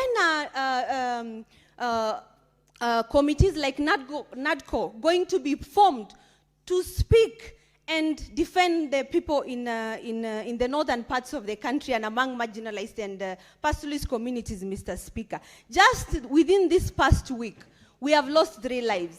Our people cannot sleep in Poro, they cannot sleep in Loiborngare, they cannot sleep in Charda. But who talks about compensation? The moment the government starts to stretch its long arm, as we are told, to every part of this country, this is the day we will say, indeed, this compensation is worthy. Our lives are precious. Every Kenyan citizen matters, and it is the right of the government to ensure protection of every Kenyan citizen. Mr. Speaker, every time we lose our livestock, our people are sent back to square one. They have to start from the ground up. But here, when you hear farmers are being attacked, a small attack, compensation. But when pastoralists are attacked, nobody's talking about compensation, Mr. Speaker. That is such an unfair way of treating Kenyans. And while I fully agree that the... Now, honorable senators, the 15 minutes allocated to comments have long lapsed. We will there proceed to the next order. And before I allow the clerk to call the next order, kindly allow me, pursuant to Standing Order 45-2, to rearrange today's order paper and move straight to order number 21. Clerk, you may proceed to call that order.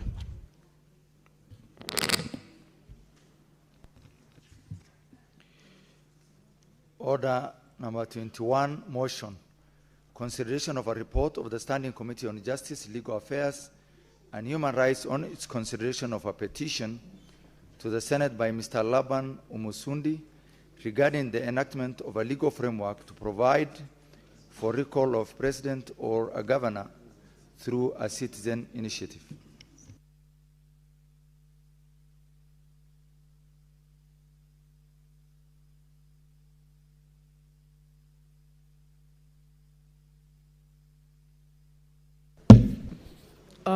Chair Jalak, is there somebody?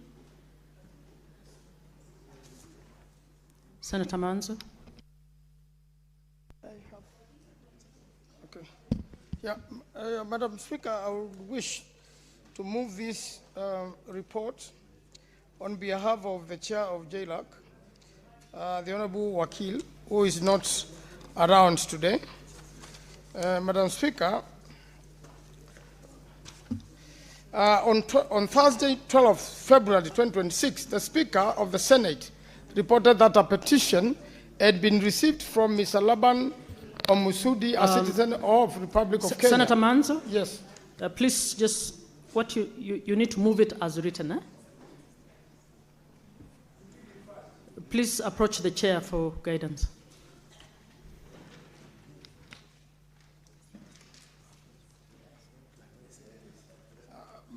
My apologies, Senior Senator Uhuru had picked my order paper back, so let me do it the way you have guided.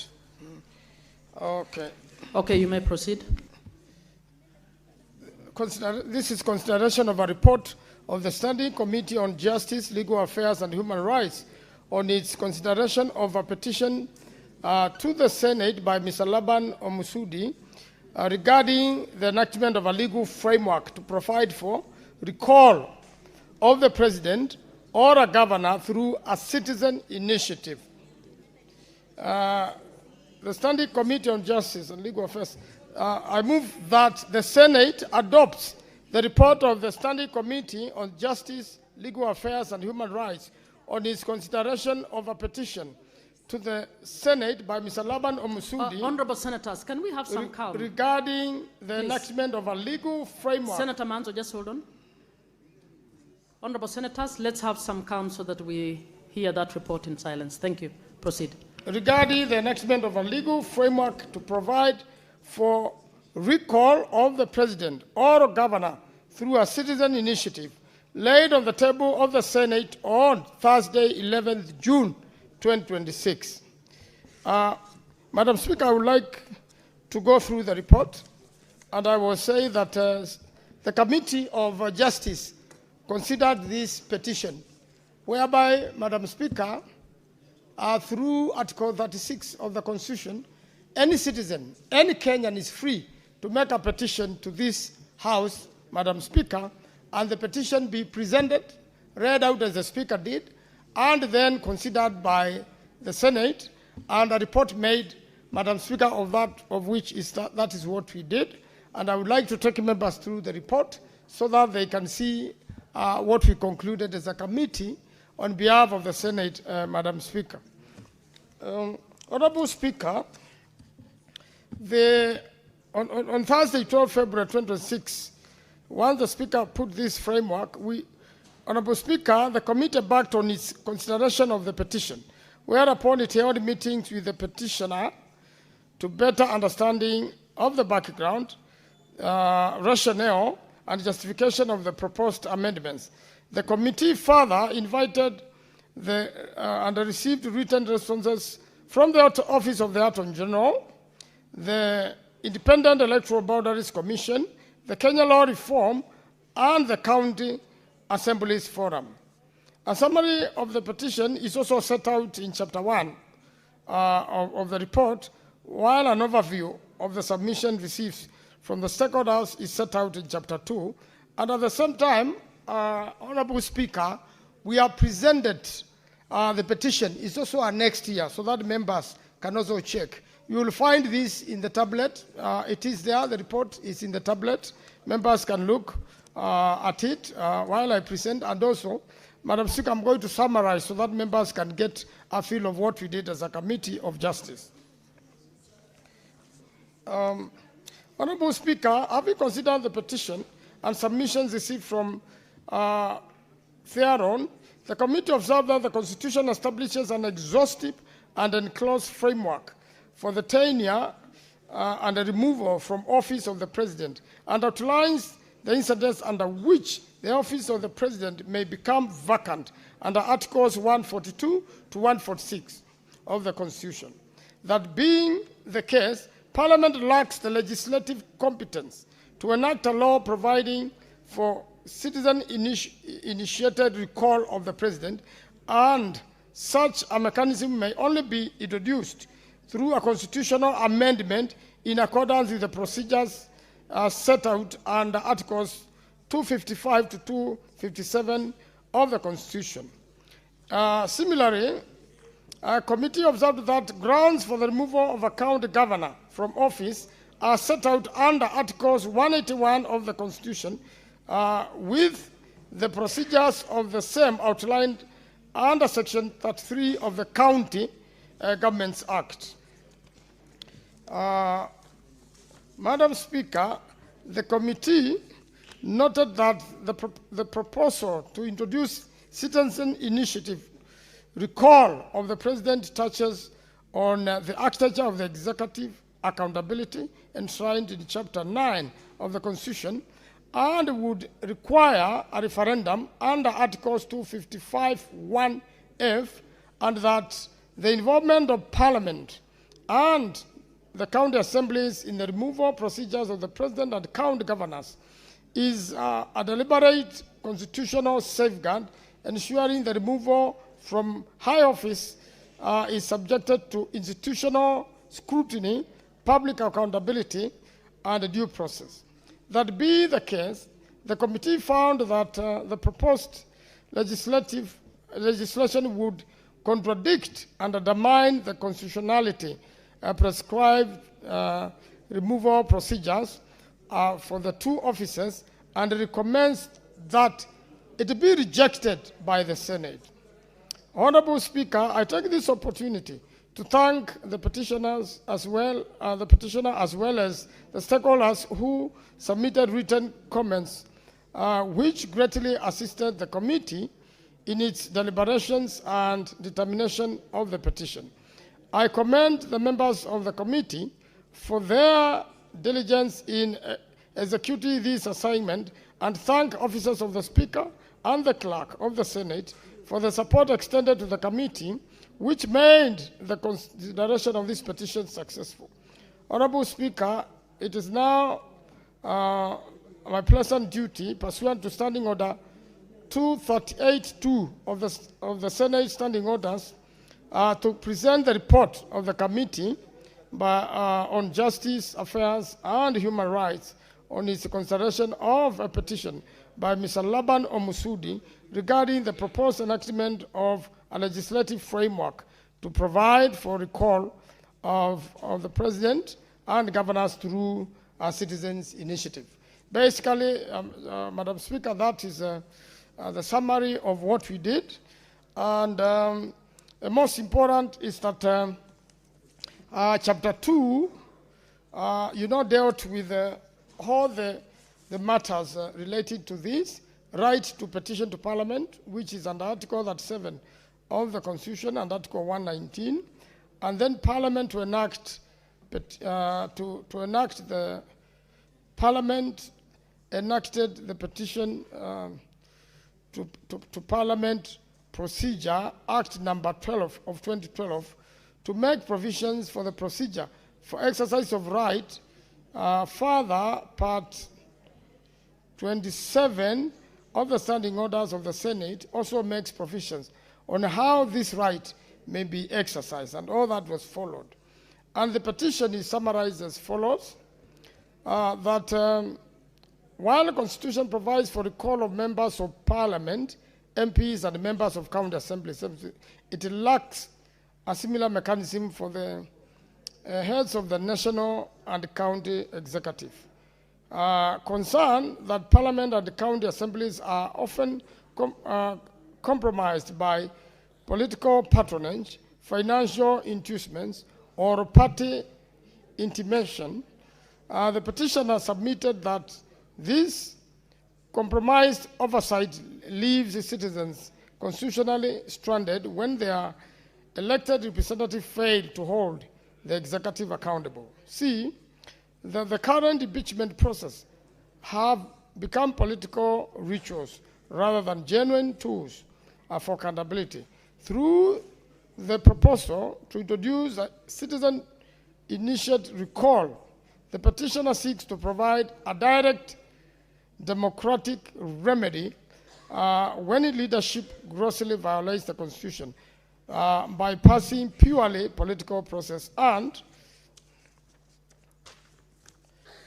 to affirm Article 1 of the Constitution by ensuring that all sovereign power remains with the people. The petitioner argues that no public office, including presidency and governorship, should be immune from direct democratic accountability. 5, consequently, the petitioner prayed that the Senate intervenes by way of enacting legislation that provides a legal framework that provides for a recall of the president by citizens through a definite citizen initiative when it deems necessary. B, recall of the governors by citizens where county assemblies and the Senate are compromised. C, clear threshold for citizens citizen signatures and verification by IBC or a similar constitutional body. D, safeguard against abuse while serving the supremacy of the people's will.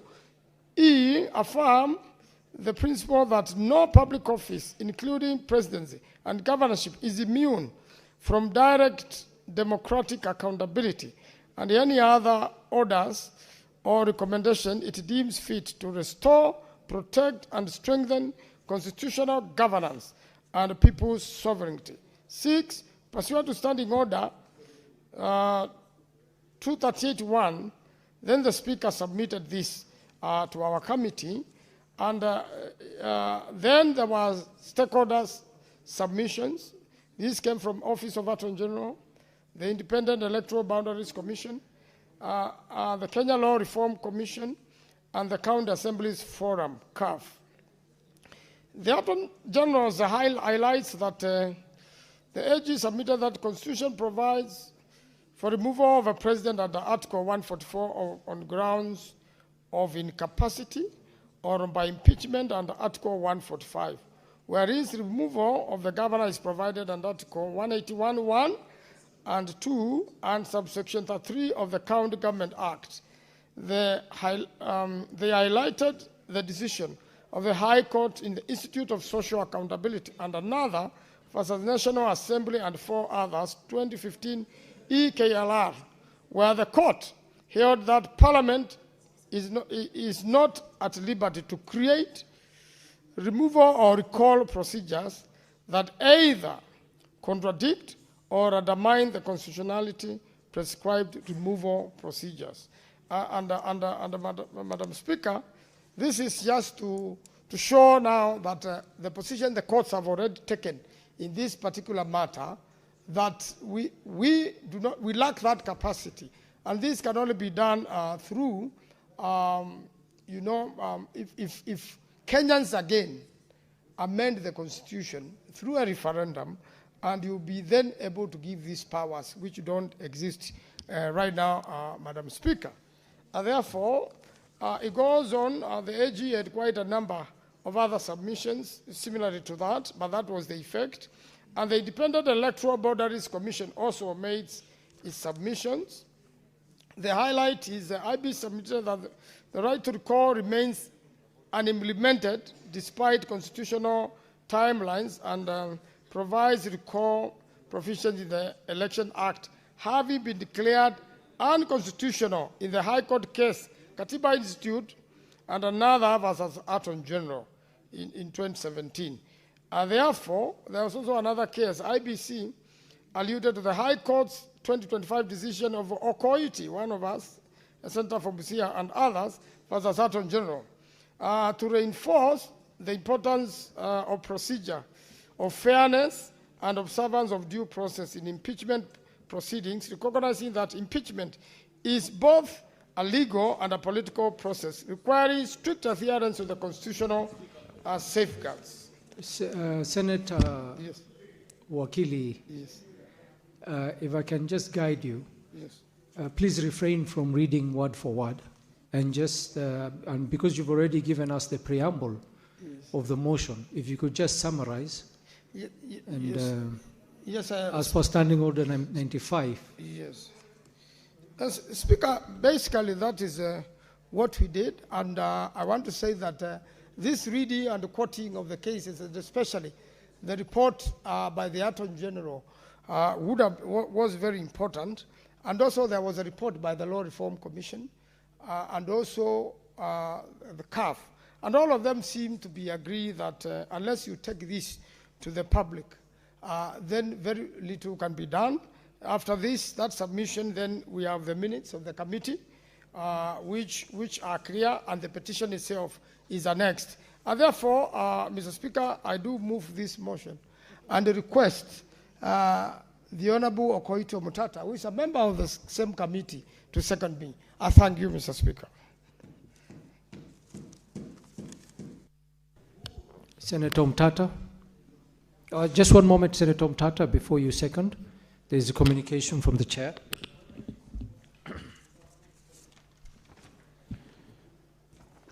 Honorable Senators, I would like to acknowledge the presence of a visiting delegation of 5 teachers and 46 students from Tenri Primary School in Embu County, who are seated in the public gallery. The delegation is visiting the Senate for an academic exposition. On behalf of the Senate and on my own behalf, I extend a warm welcome to the delegation and wish them a fruitful visit. I thank you. Senator Tabitha, please, not more than 2 minutes to welcome the school, and then followed by Senator Sifuna, and lastly by the County Senator of Embu to welcome them. Not more than 2 minutes. Yeah, sure. Thank you so much, Mr. Speaker. And I take this great opportunity to welcome the great students of Tenri Primary School from the great county of Embu. I studied in the great county of Embu at St. Anne's High School when I was doing my Form 1 to Form 4. And through your teachers, you requested that through my office, I do extend this invite. I take this opportunity to highly congratulate Sally Mwende, who's the president of Tenri Primary School. She actually comes from also my motherland, that is Kitui County. We are very proud of you. We're also proud of the Deputy President Alan on how you really offered leadership, how you conducted your elections. You are the first school in this country to actually invite IBC to be able to undertake transparency in terms of the election process that took place in your school. I really want to urge you, there's been so much in terms of school banning. I want to urge you, the ones who have been elected, that is Sally and Alan, to offer leadership, to ensure that you work closely with your great teachers. It is those teachers that have offered that leadership to be where you are. Kindly work closely. Let us not see schools banning ever again. We wish you well, and we pray that one day you shall also be seated in this house. I wish you God's blessings.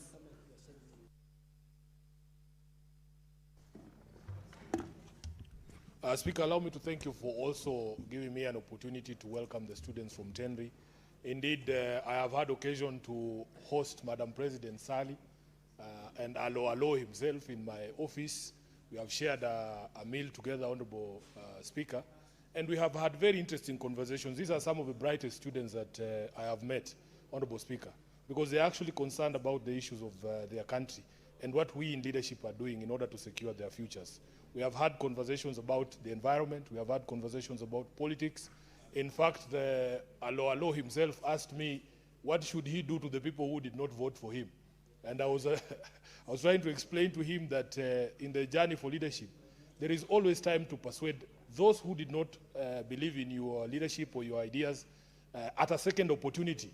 It was interesting to learn, Honorable Speaker, that at Tenri, huko you only serve one term. And it has been confirmed that Madam Sally will be exiting after 1 year, and to allow other people to also serve. And I was encouraging Alo that most likely he will be able to persuade the students next time to make him president. So welcome, feel at home, and we wish you a safe journey back to Embu when you return. All the best. Thank you. Senator Asige, you can also get an opportunity to welcome the students. Thank you. Thank you so much, Speaker, for giving me an opportunity to welcome the students and their teachers all the way from Embu County. I too wanted to give them a very warm welcome and congratulate Madam President because I've not had the opportunity yet to host her, as my colleague Senator Sifuna has said. However, Speaker, I did follow the campaign that she gallantly put forth, and also her opponent as well, Alo. I want to congratulate them both on a very, very good show of leadership at their level, and I'm very convinced and persuaded that in future they will do even more in this nation. Speaker, I would extend, now that you have visited Senator Sifuna, Madam President, and you made a video for the both of us, Sifuna and myself, now that you visited his office, I would invite the two of you as well to sit down with me and we can talk even further, Speaker. And maybe, perhaps, you can even advise us, because between Senator Sifuna and myself, one of us will also be president of this nation. And maybe you can give us a few tips on your campaign, Speaker. I want to thank them and wish them a warm visit to the Senate and their further visit in Nairobi. I thank you. Finally, Senator Mundigi, Senator of Embu County.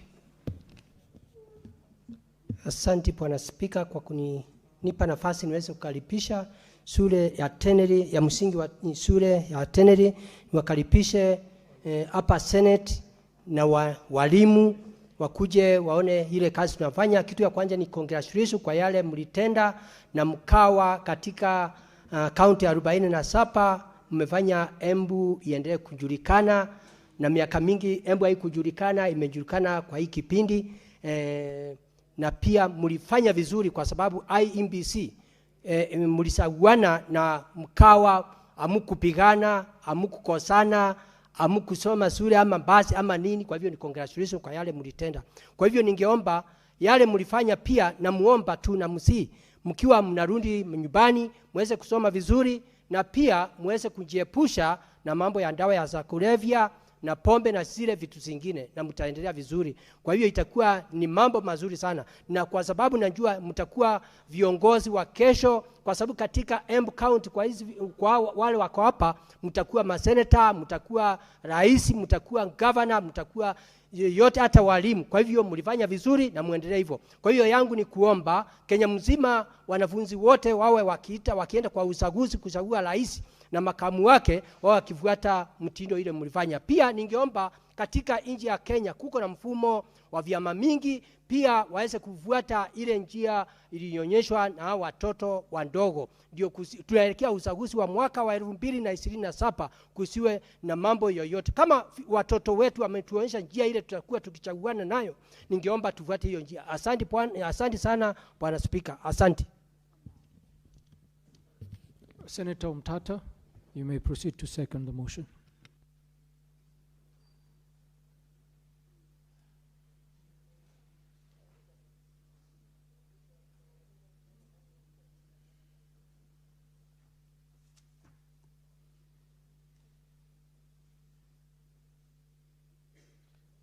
Mr. Speaker,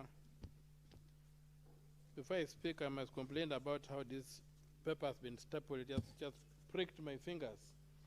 I think next time they should staple these things in a better way. My finger is bleeding as a result of touching this very poorly stapled bundle of papers. I don't know who stapled it, but you can see I'm bleeding. This is the blood. So anyway, I rise to second the motion. And I would say that Mr. Omusundi is a very active citizen of this country, and he does exceptionally well in terms of interpreting and applying the Constitution of Kenya.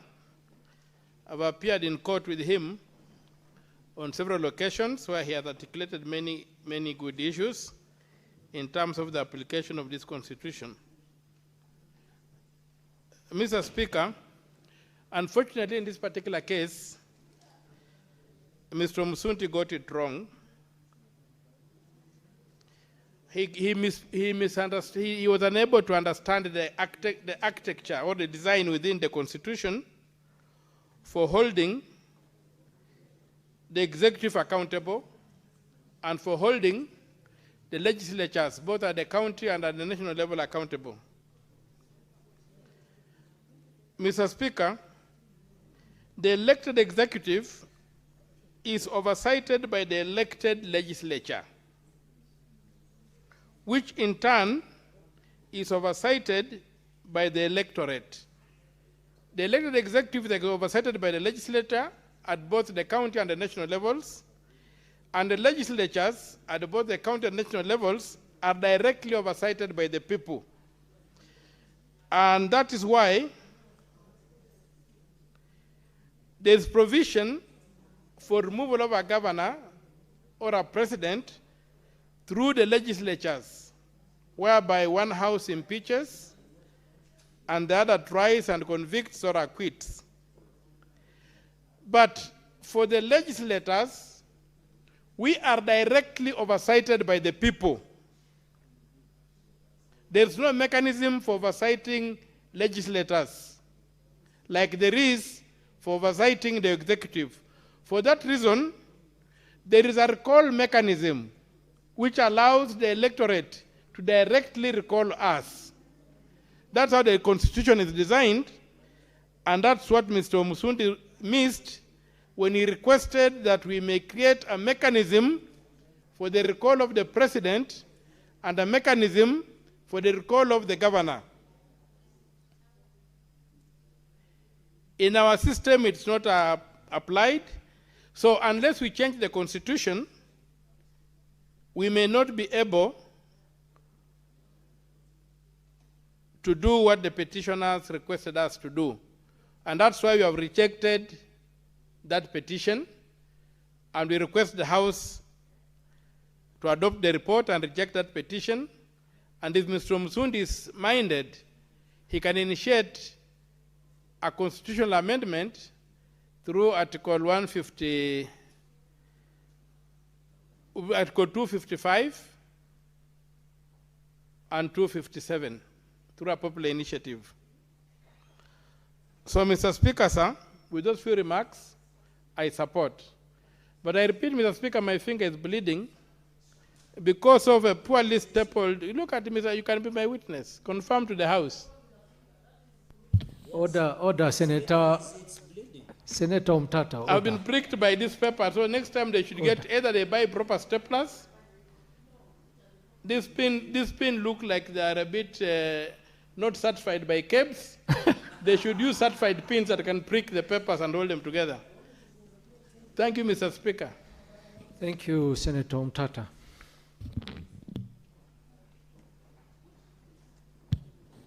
Honorable Senators, I propose the question that the Senate adopts the report of the Standing Committee on Justice, Legal Affairs and Human Rights on its consideration of a petition to the Senate by Mr. Laban Omusundi regarding the enactment of a legal framework to provide for recall of the President or a Governor through a citizen initiative, laid on the table of the Senate on Thursday, 11th June 2026. Honorable Senators, we are going to allow contribution. Senator Cherargei.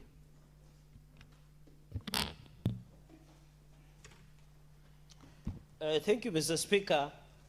Today I'm proud of my former committee of Senate Justice, Legal Affairs and Human Rights for these reports. And I want to first of all thank Omusundi Laban for having belief and faith to bring such constitutional concerns to the floor of this House. I think as a House we have an obligation to ensure that we assist the country in moving forward. Secondly, I want to thank the mover of the motion, my senior brother, Senator Dan Maanzo, who happens coincidentally to be our prayer coordinator. He has been praying a lot for this parliament. He's our co-convener of prayer breakfast, Mr. Speaker, sir, for ably moving, although, Mr. Speaker, I'm happy you cautioned him against standing order number 95. I think, Mr. Speaker, when I saw Senator Maanzo moving, I remembered Senator Samuel Pogisho, who was the majority leader. He had a font of reading his moving notes, but I'm happy Senator Maanzo should look at standing order number 95, that in the Senate you can only refer to your notes but not essentially read. But I want to thank him and thank for the leadership, Mr. Speaker, for if it was me, this petition should be rejected on its face value. Because what our brother Omusundi was seeking is already provided by the Constitution. And of course, thank my brother as I wish him quick recovery for the injured finger. You know, there is the finger of God. Mr. Speaker, for the injured finger, Mr. Speaker, quick recovery, and I hope the Parliamentary Service Commission will look into that matter and maybe provide him with compensation for ably.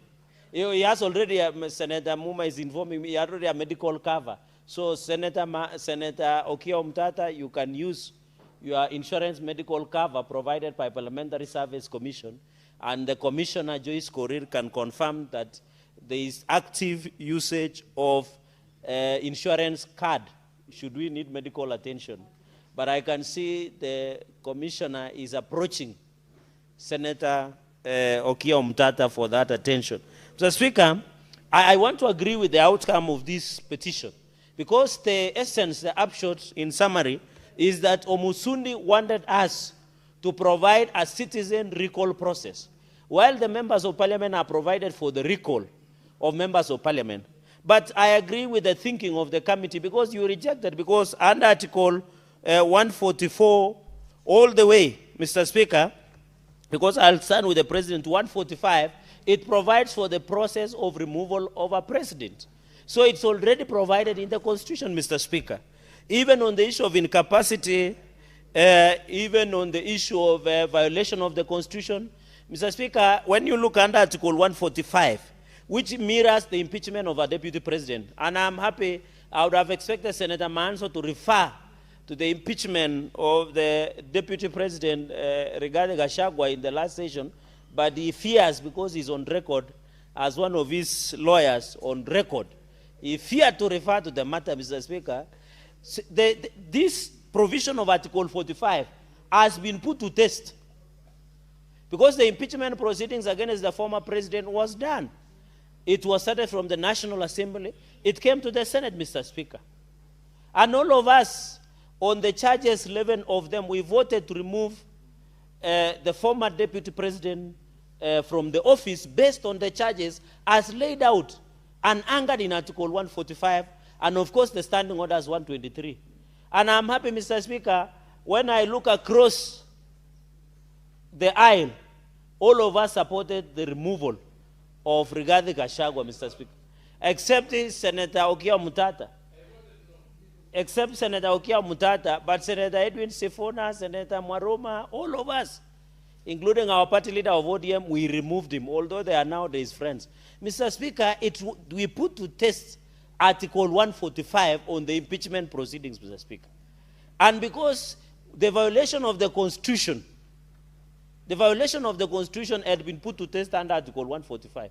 So the impeachment proceedings was put to test. It mirrors, and I want to assure Kenyans, there is no lacuna.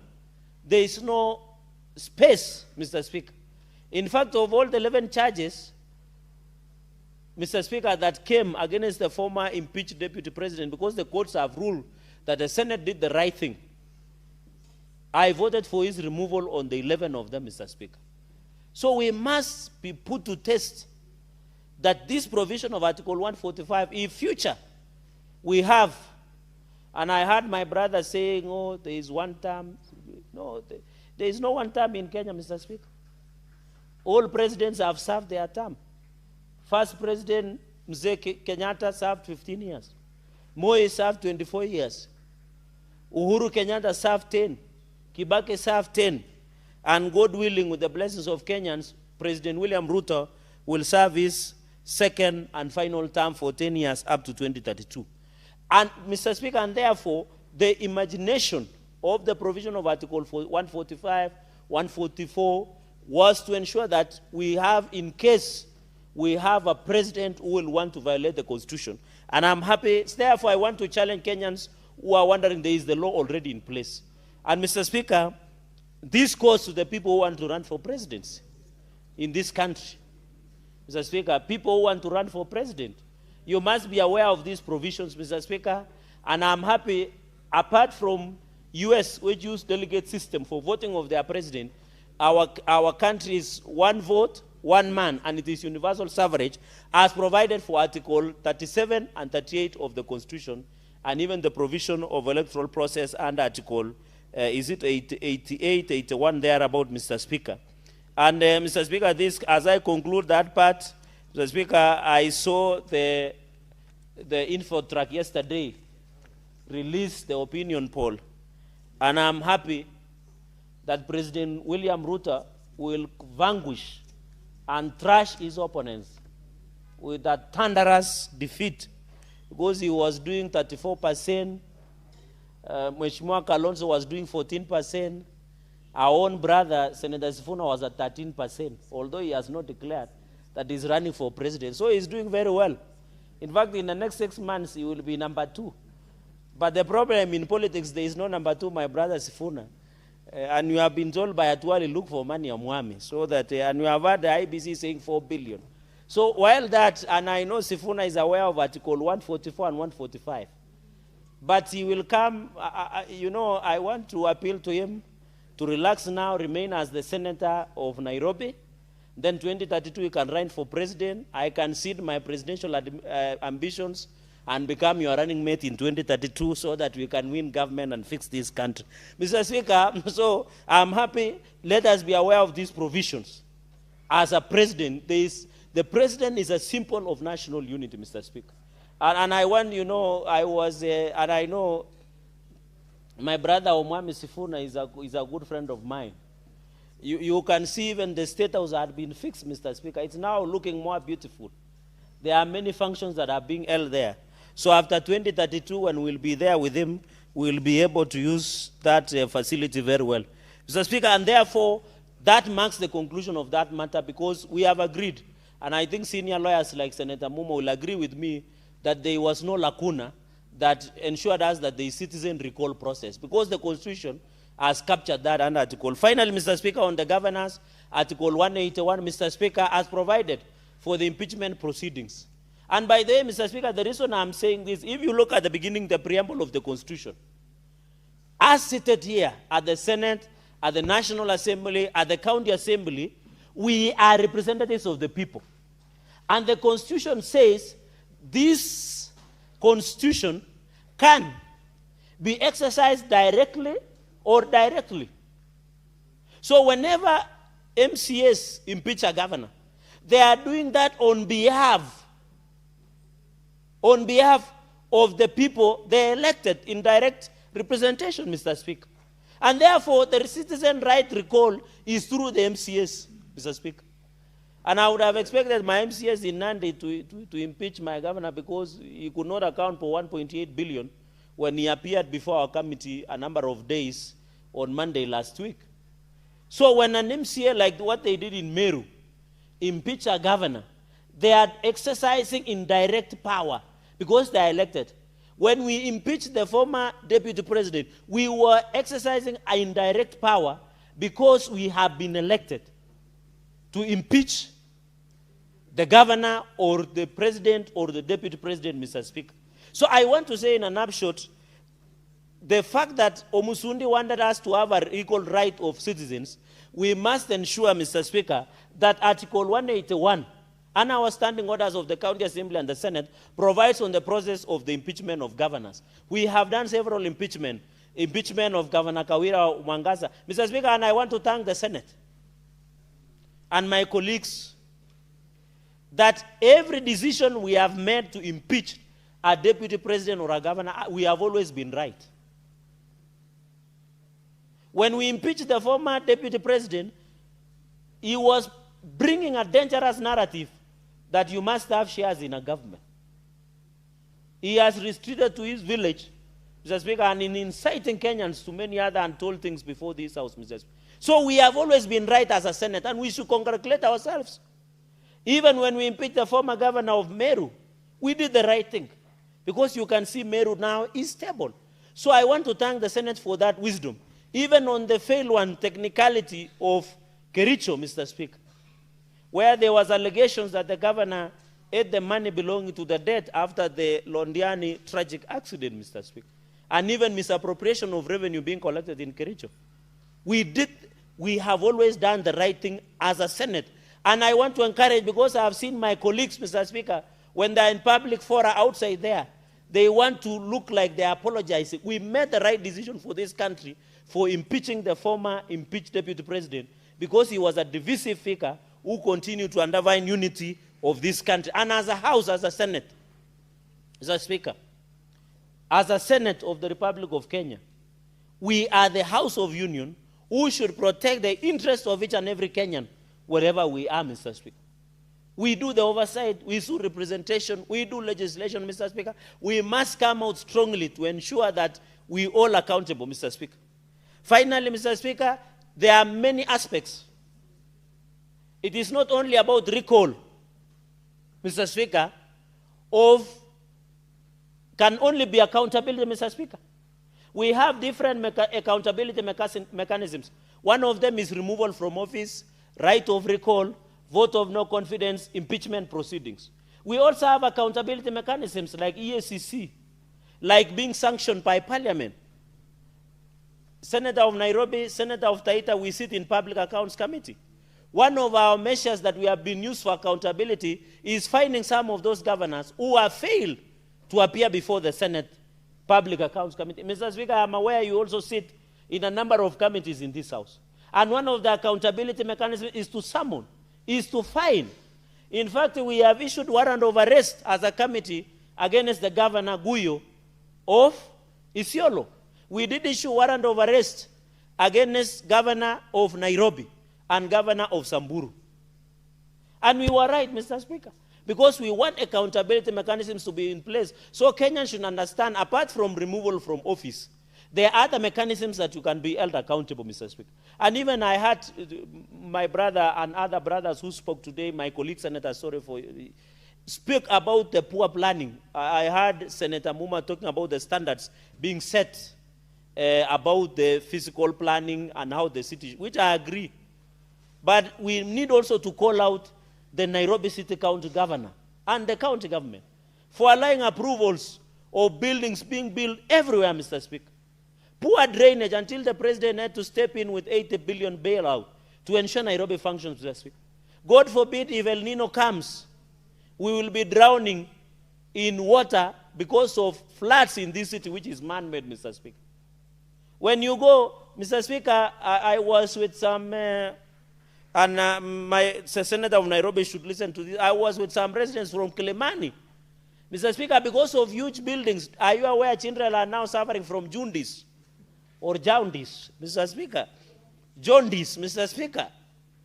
Are you aware, because the tall buildings now, when you are in Kilimani, because of unapproved buildings, you no longer see the sun. You see the sun at midday, and by 3 it has disappeared, Mr. Speaker. And the people are suffering there. You know, the sunlight is important for our children. So we need to call out the governor and the county government of Nairobi for allowing a haphazard building of buildings and approval of physical planning anywhere across the city without proper planning. And the biggest disease is land grabiosis that we see in this city, Mr. Speaker, and among major towns in this country, Mr. Speaker. So whenever we call governors, it is part of accountability mechanism, Mr. Speaker. And even you have seen, I sit in public accounts, are you aware? Your governor was supposed to appear. We want to know what happens in Garissa, for example. That is part of accountability. Impeachment is accountability. Also coming to account before the Senate is part, and the Governor Natif Jama, however much he writes many letters of rescheduling, he has been requesting rescheduling forever, he must appear before the Senate to have accountability, Mr. Speaker. Even the governor of Uasin Gishu, he has written more than 1 or 2 letters begging the committee to reschedule, not to come and account for the resources that is given in Uasin Gishu. We want to know why a snake park of 5 million is being built in Uasin Gishu, for example, Mr. Speaker, where the people do not have drugs in hospital. There are no roads, Mr. Speaker. We want to know more than 600 plus ghost workers that are in Uasin Gishu. And the governor is busy running around in funerals and parading only 11 senior county officials, CECs. We want the total head count of employees of Uasin Gishu County government to be brought and to be done by independent audit so that we can know how many workers are in Uasin Gishu. Because there are 600 plus ghost workers in Uasin Gishu that are gobbling billions and billions who have been transformed to political goons. Up to now, the MCA, former MCA Misoi, Mr. Speaker, is still in hospital and no one has been arrested. Because of these goons, Mr. Speaker, we must call out for who they are. Mr. Speaker, we must protect this country. We must protect this country, Mr. Speaker. If we want to be accountable, as politicians, we must denounce goons, whether you are in our formation or in any other formation in this country, Mr. Speaker. What we saw over the weekend is very unfortunate. Very unfortunate, Mr. Speaker. Even as the Olkalau, we saw also, I want to appeal to the people of Olkalau, Mr. Speaker, that they should remain peaceful. There will only be one member of parliament that will be elected in that region, Mr. Speaker. We must ensure that we hold our people accountable and avoid violence. And I want to ask the Independent Electoral Boundaries Commission, any candidate who will be bound to use violence and bribery, as per the law, Mr. Speaker, under the Elections Act, they must be banned from participating. And therefore, the UDA candidate, Samuel Mushina, we wish him well, Mr. Speaker, because that is a broad-based candidate, Mr. Speaker. And I can see my party leader of ODM is agreeing with me. And he has given us blessings. At his age of 80 plus, as a young Gen Z, when he gives you mate, you will succeed, Mr. Speaker. So, Mr. Speaker, Mr. Speaker, and I'm happy he has also given blessings to the president. Mr. Speaker, the point I'm trying to make, there are many forms of accountability. Therefore, our brother Umusundi Laban should be aware that we don't need to over-legislate, over-prescribe our constitution, Mr. Speaker. We have this mechanism. If you want to remove the president and the deputy president from office, there is the removal under Article 144, the constitution provided.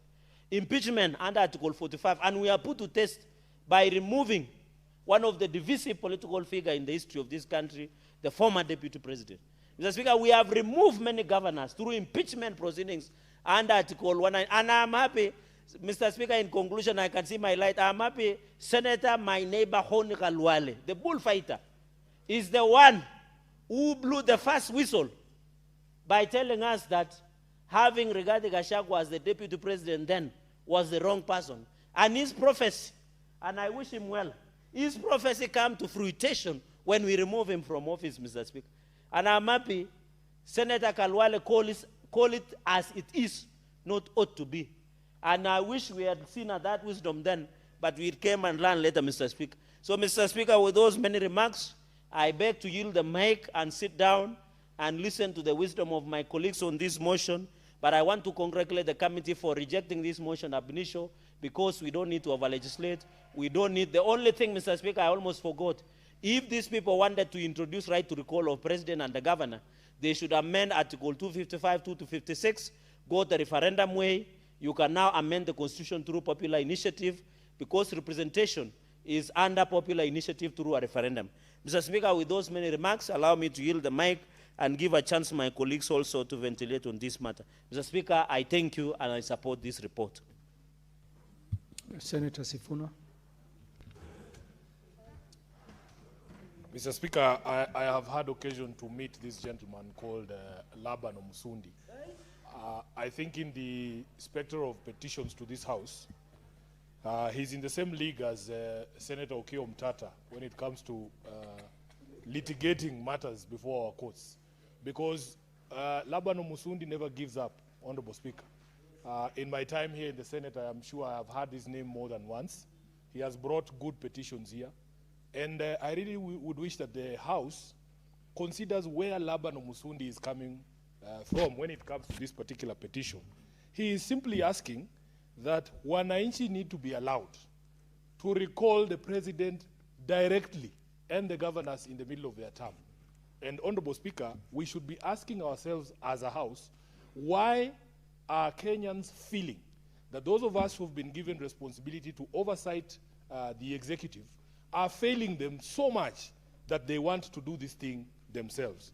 Honorable Speaker, there is actually history to Article 104, which gave the public the right to recall members of parliament in the middle of their term. Because there is a growing frustration, Honorable Speaker, with leaders in this country. You elect someone, they tell you this is what they are going to do. 2 months later, they are doing the exact opposite.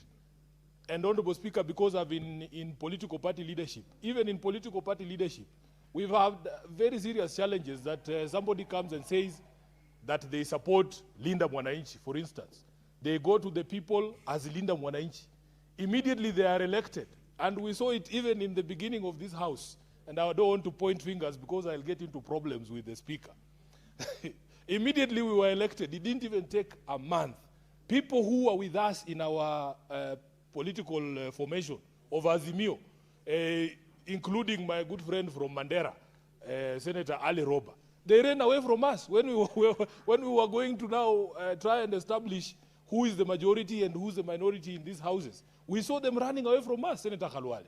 We were shocked that we had campaigned together as Azimio, we had been elected together as Azimio, and barely days, in fact it was just a few days before we elected the Speaker of this House, people have already decided to jump ship. It is a travesty because the people elected you not just because of who you are and what you promised, also the associations and the people that you walked around with, especially somebody of the stature of Raila Odinga. But what we have done, Honorable Speaker, is to essentially neuter that right of recall for members of parliament under Article 104. National Assembly, in its wisdom, following the provisions of Article 104, Sub-Article 2, to legislate how Kenyans can go about this, put together one of the pieces of legislation that was required to give effect to Article 104. But as has been explained by the committee, in the Katiba Institute case of 2017, the court found that that law on recall of members of parliament was unconstitutional. It was unconstitutional, Honorable Speaker, because it essentially made it impossible for Kenyans to exercise the right of recall. Parliament went and put as many obstacles as possible to a simple right that had been given under the Constitution to make sure that, of course, it didn't work. And it is a bit of one of the sources of the frustration of Kenyans, Honorable Speaker, because you see we are essentially being asked as Parliament and the National Assembly, to be specific, to be judges in our own matter. I don't really think that the framers of the Constitution expected Parliament to ever pass a law that is detrimental to the interests of the members of Parliament. So it was not going to be Parliament itself making it easy for Kenyans to call them, to recall them. So they went and put obstacles there. There had to be a judgment of the court. There were specific grounds. It couldn't just be that you've lost popularity and you've been recalled, and so on and so forth. And that is why that law was struck down, Honorable Speaker. But the most important thing is that we have gotten to a place where Kenyans believe that Parliament itself has failed. If you look at the report at page 1, where it summarizes the petition, the petitioner has given 2 reasons. And those 2 reasons are a pointer to the feeling amongst Kenyans and how they view the institutions of accountability and oversight, being the National Parliament, National Assembly, the Senate, and even the county assemblies. At paragraph 4b there, you will see the petitioner says the reasons he brought this particular petition is concerned that Parliament and county assemblies are often compromised by political patronage, financial inducements, or party intimidation. The petitioner submitted that this compromised oversight leaves citizens constitutionally stranded when their elected representatives fail to hold the executive accountable. The second one is that these impeachment processes that the Senator Fonandi has referred to have become political rituals rather than genuine tools for accountability. This is the petitioner telling us that they are frustrated. They are frustrated by their representatives' inability to be able to hold executive to account. Part of the original scene, Honorable Speaker, I always refer to the first Parliament after the promulgation of the current Constitution. in 2013, the then, I think it was President Uhuru Kenyatta, had a big majority in the National Assembly. I remember they used to call it the tyranny of numbers. What the tyranny of numbers essentially guaranteed, and because many of these members of the National Assembly were elected on the president's coalition, they misunderstood their role to be the protection of their political leader. That there was no way you could bring an impeachment motion against President Uhuru Kenyatta because those were his people. I remember a famous case, Honorable Speaker, and I'm sure you do too, when there was an attempted motion of impeachment by the then, I think it was Mythical Inturi, against CS Anne Waiguru. And something happened in Naivasha there, and that motion just died in Naivasha. It disappeared. Up to today, Honorable Inturi has never given us what really happened, the full story of what really happened, and why that impeachment motion could not even be tabled. So the frustration, Honorable Speaker, is palpable amongst the people of Kenya. I have seen calls, even in the current administration, for the impeachment of the current president.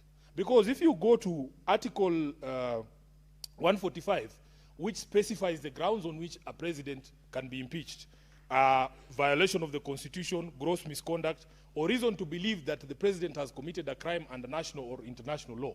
If you ask Kenyans, and many of them have called us on many occasions, telling us, Sifuna, honestly, this one is an impeachable offense.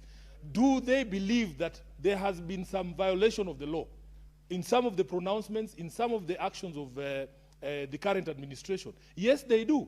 And I remember even on social media, I was seeing people telling us, you guys, even if it is just trying, you Linda Mwananchi people should try and bring an impeachment motion against the president. We just don't have the numbers. It is impossible to convince the members of the National Assembly who are allied to the president, for instance, now, to support a motion of impeachment, even in the face of the most gross violation of the Constitution. Even when they agree with you that this is wrong, this is unconstitutional, or the president has violated the constitutional law, they will still not support that impeachment motion. And that is where Kenyans are frustrated. If they are saying Parliament cannot even bring that motion against the sitting president, then they should have opportunity to do it themselves. So the procedures specified under Article 145 and 146 and the others that Senator Cherargei referred to are the source of the frustration. Do we believe that we have a National Assembly, for instance, that can impeach or bring an impeachment process against the current sitting head of state? Even in the face of the grossest violation, the Kenyans are telling us they suspect that we don't have a parliament that can do that. And that is where Omusundi is coming from. He is saying, give us that power back. Give us that power back, because political machinations have gone in, financial misconduct is in there in the petition, he says it. So Kenyans are frustrated. What do we do if the institutions of oversight have failed? So instead of condemning Mr. Omusundi wholesome, I think we should understand where he's coming from. His frustration is shared by many Kenyans, many Kenyans. They say we need to see our leaders doing something. Even in the county assemblies. There are county assemblies in this country where they can never even just bring a draft motion of impeachment against the governor. And the best example is the county government of Nairobi. I see people who are elected as MCAs in this county who cannot even draft a motion of impeachment without reference to their political parties and their political leaders. They used to come to my office when I was still the SG of ODM. They used to come to my office and say, SG, if we try this impeachment, will we be called? Then I said, you have a responsibility. You have a responsibility. At the very minimum, the people of Nairobi want to see you trying. If indeed the government has failed as much as you say he has, and they always tag me there on social media, hey, oh, Sifuna should bring the impeachment. Everybody knows that I am a judge. I sit as a judge here. I wait for the assemblies, whether the National Assembly or the county governments, the county assemblies, to impeach the governor and bring him to me. You are telling me that MCAs from Nandi, MCAs from Kisii are able to draft impeachment motions, and you are elected as an MCA in an urban town, a city such as this, you cannot even show us a draft impeachment motion. Then they shout, oh, Sifuna, his friends with who, he can't do what. But that is the frustration of Nairobians. They are saying, how is it not possible for us to hold this gentleman to account? And that is where Musundi is coming from. He says he wishes the people had the right and ability to say, okay, the county assembly is unable to bring a motion, let us do it ourselves, put this thing to a vote, and they will remove that governor. We have county assemblies that have been intimidated. Others have been intimidated, others have been compromised, as Mr. Musundi says. They can never go after their governor. You have seen some of the things we have experienced here in the Senate, Honorable Speaker. We had a case where the assembly was burnt down, the assembly was invaded, what is it called? The official Hansard was destroyed. By the time you reach here, everybody knows there are problems in that county, but the oversight institutions are unable to bring county governor to account. So Kenyans are sitting and saying, there is a problem with our... Order, Cherargei. If the senator wishes to mention the county, he will. Speaker, I don't want to be interrupted. Let me just conclude my remarks, Senator Cherargei, that indeed we have seen situations where there's a big problem in the county assemblies, but you just know that the governor cannot bring, or the MCAs cannot bring impeachment motions against the governor. There was another incident a few years back, Honorable Speaker, where a governor, fearing that MCAs would impeach him, he sequestered a large number of them at a coastal destination. At a coastal destination, they were just there chilling and having a good time on the account of the governor, so that you can deny the House quorum for them to be able to impeach you. So there's all sorts of tricks, and Kenyans are extremely frustrated. They are frustrated in the leadership, they are frustrated in us as a parliament, and they feel that we are unable to do what we were elected to do. I remember during the debate in 2024 on the finance bill,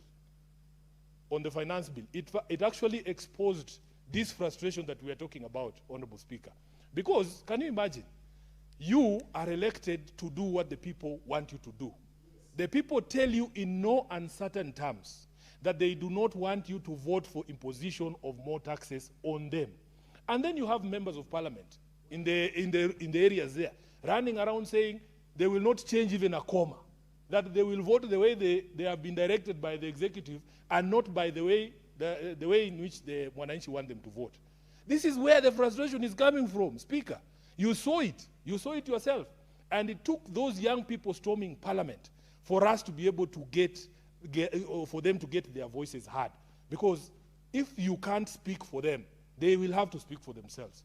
Speaker, I had even proposed that in terms of some of these more controversial laws that we vote on here, the vote should happen in the individual constituencies. Each MP should go to the social hall there and sit and vote when the people are there. Because these walls here, and this padding we have on the walls and this false sense of security, when you sit in this house, you feel like you are the boss of the people and not vice versa. There's people who, when they are here, they feel that they are insulated from the people. June 25th, 2024 showed that you can be gotten to if you refuse to listen to the people. It doesn't have to be like that. It doesn't have to be like that. So this conversation, I believe it's an important conversation. We have grown wary, our people have grown wary of leaders who get elected, make pledges, they run away from those pledges. We have frustrated the right to recall under Article 104. We have never been able to enact legislation to facilitate this recall for members of parliament. He wants us to move it even a step further by having direct recall right of Mwananchi against the national governor, the county governors, and the president himself. And Honorable Speaker, we should not just send away Mr. Musundi, because the last frustration that they face, Honorable Speaker, is that when we want to make amendments to the Constitution that appear to favor us or are beneficial to us as in the leadership, we do it very easily and very fast. Right now, the committee is telling Mr. Musundi that he should go and prepare constitutional amendments. Yet, Senator Maanzo, even us as a parliament, as a house, we have powers to amend the Constitution. We do have powers to amend the Constitution. If you really wanted to be fair to Mr. Musundi, you should have told him that we as parliament will take up this responsibility, because we had a conversation here, I think it was in 2023, the NADCO conversation. The NADCO conversation had proposals on how to amend the constitution to address some of the concerns that had been raised during the 2023 protests. And I remember one of the most controversial proposals was introduction of new positions in leadership in this country, including the position of leader of opposition and the others. Kenyans are frustrated that every time we push constitutional amendments, it's just for us. It's just for us. They ask us every day, when will you ever do something, not for yourselves, but for the country or the ordinary mwananchi? So I would have encouraged the committee to tell Honorable Musundi, instead of just sending him away saying, go and prepare a constitutional amendment, we should have said, as part of the conversation we have been having in this house about constitutional amendment, one of them is this. And we should even make it easier now, when we come to the election of 2027, to recall members of parliament who go or depart fundamentally away from the promises that they made to the people. With those many remarks and the amendments that are proposed to the recommendation, Honorable Speaker, I support. Senator Boni Kalwale. Thank you, Mr. Speaker. Mr. Speaker, I rise to strongly agree with the committee in its recommendation that plenary should reject this petition. Mr. Speaker,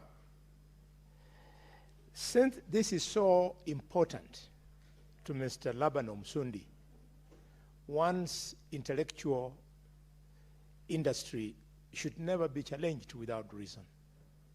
And therefore, on the same tone that the Secretary General Emeritus of ODM has left, maybe it is nice for us to try and understand Laban Msundi. And what better way I can help Laban Msundi in understanding me than to tell him,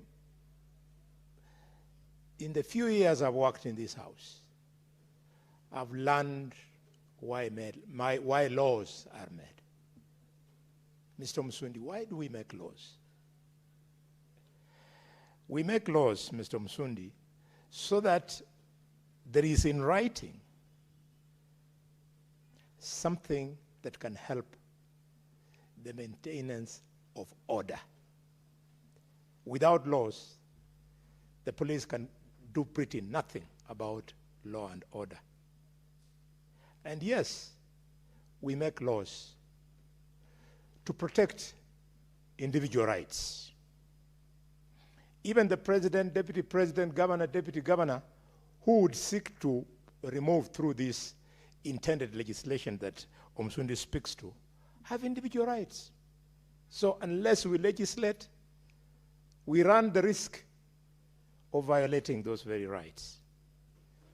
Mr. Msundi, we also make laws so that they can help us to resolve disputes. And finally, laws are made to ensure that there is justice.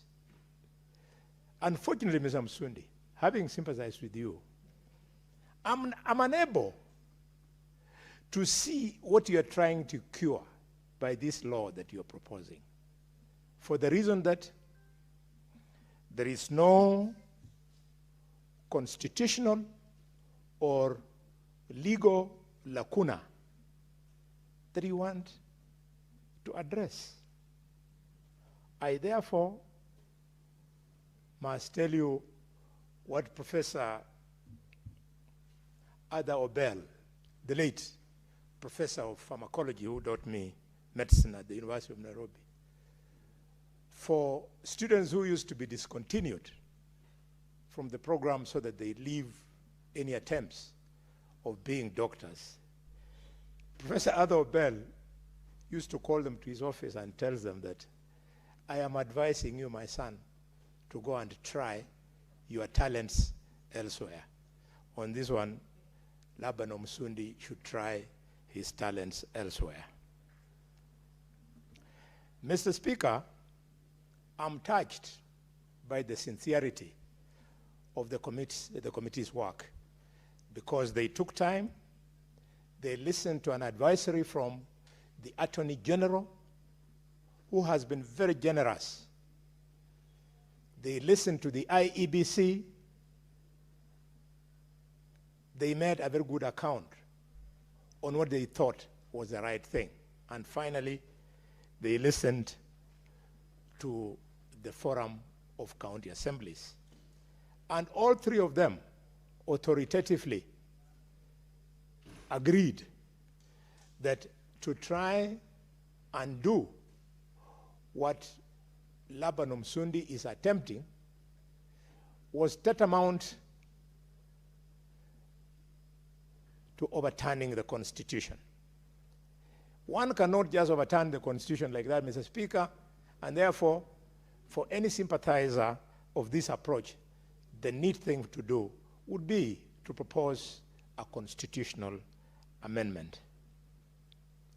And you cannot attempt to amend the Constitution in the manner that Msindi wants, because already the Constitution of Kenya is very clear.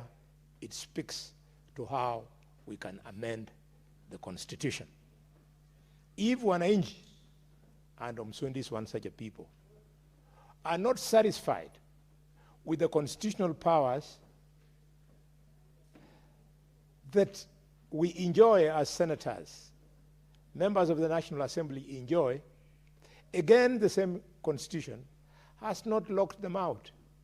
It asks them, Mr. Speaker, to go ye and ask for a referendum. And therefore, given that Senate is likely to disagree, to reject this petition, Msundi is free to go and try so that he could call for a referendum in the constitutional manner. Mr. Speaker, I saw the Secretary General Emeritus of ODM being very philosophical in his presentation when he was supporting the committee's resolution. And I'm starting to think maybe the troubles he has gone through over the last few weeks, few months, maybe was a good thing. It is not always easy for a young person like Senator of Nairobi to be philosophical. I think that beating that the Senator of Siaya is subjecting him to is good for him in view of what I see the public urging him to do. It will be good for him to arrive there if he does, when he's emotionally strong. And I want to tell him about the story, not a story, but the song by Betty Midler, the one who sang the great song of God is watching us from a distance. Whenever, Mr. Speaker, we are in this house, we must always know that God is watching us. And like Betty sang, when God is watching from that distance, Mr. Speaker, if you are to enjoy the same view and look down the earth looks all green and blue. You never see the red tiles of your houses. You never see the tarmac roads. From a distance, you only see green and blue. Mr. Speaker, the Snow White Mountains, you don't see the mountains, you only see white. And if you are lucky at that time, an eagle is flying, you only see it flap as if it is taking off. I say these things, Mr. Speaker, because we have now entered a very dangerous trajectory. The organized goons that we are starting to witness in public rallies, I want to urge the minister, the IG, and the president, just the three of them, to go and reflect. To go and reflect on what's going on. We cannot have every weekend public rallies, church congregations being attacked by armed youth. Even if that is a route that will help some people to ascend to power, or, Mr. Speaker, remain in power, it's not worth it. Senator Omugeni, Senator Manzo, Senator Muma, and Senator Osotsi. We were all there in 2007. You saw how helpless we became. We must all, whether we are friends of the minister in charge of security or not, the IG or not, the president or not, put it on record that that is not our future. It cannot be our future. You might be thinking it is happening only in those rallies where Linda Mwananchi is being haunted, the United Alternative Opposition is being haunted, but it's even happening in small areas, Mr. Osotsi, Senator Osotsi. As small as on Saturday when I was in Kakamega, in Bukhulunya village, the sitting member of parliament of Lurambi had his own set of goons, and his main challenger, Mr. Vikiru, had his own set of goons.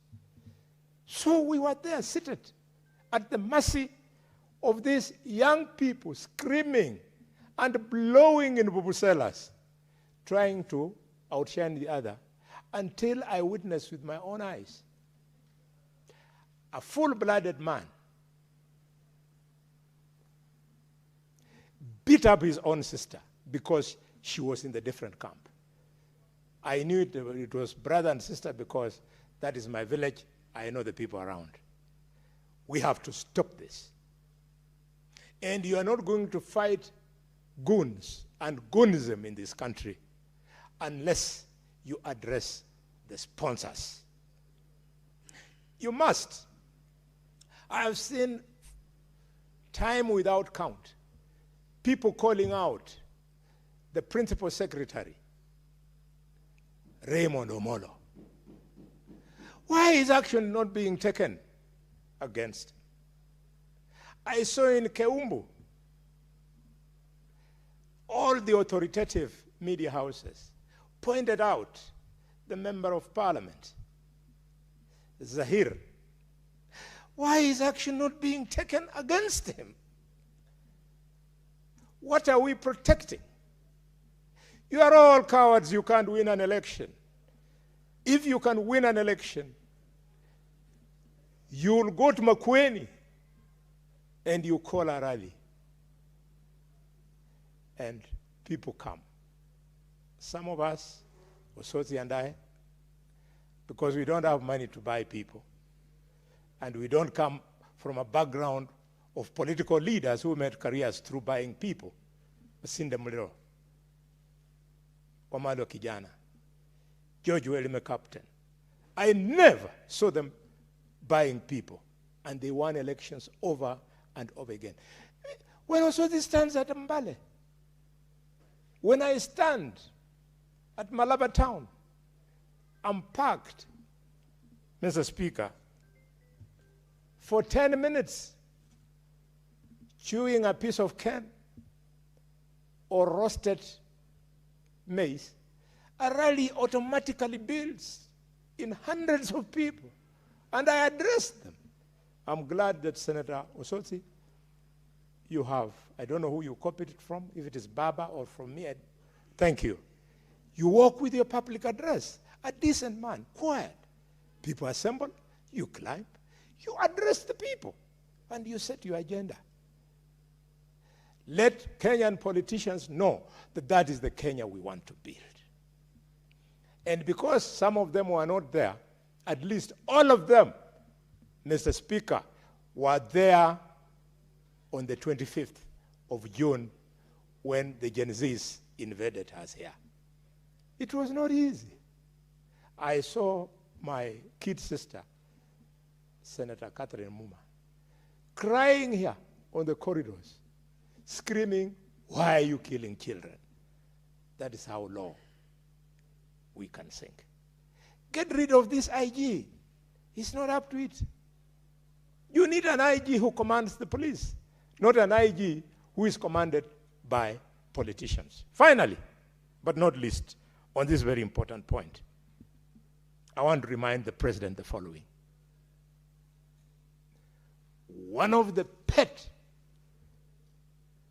lines that you made in all the rally that I attended with you was that you will not, if you become president, use chiefs and assistant chiefs and the provincial administration and the security organs to do your politics. You said it, Mr. President, sir. What changed? I support. Senator Muma.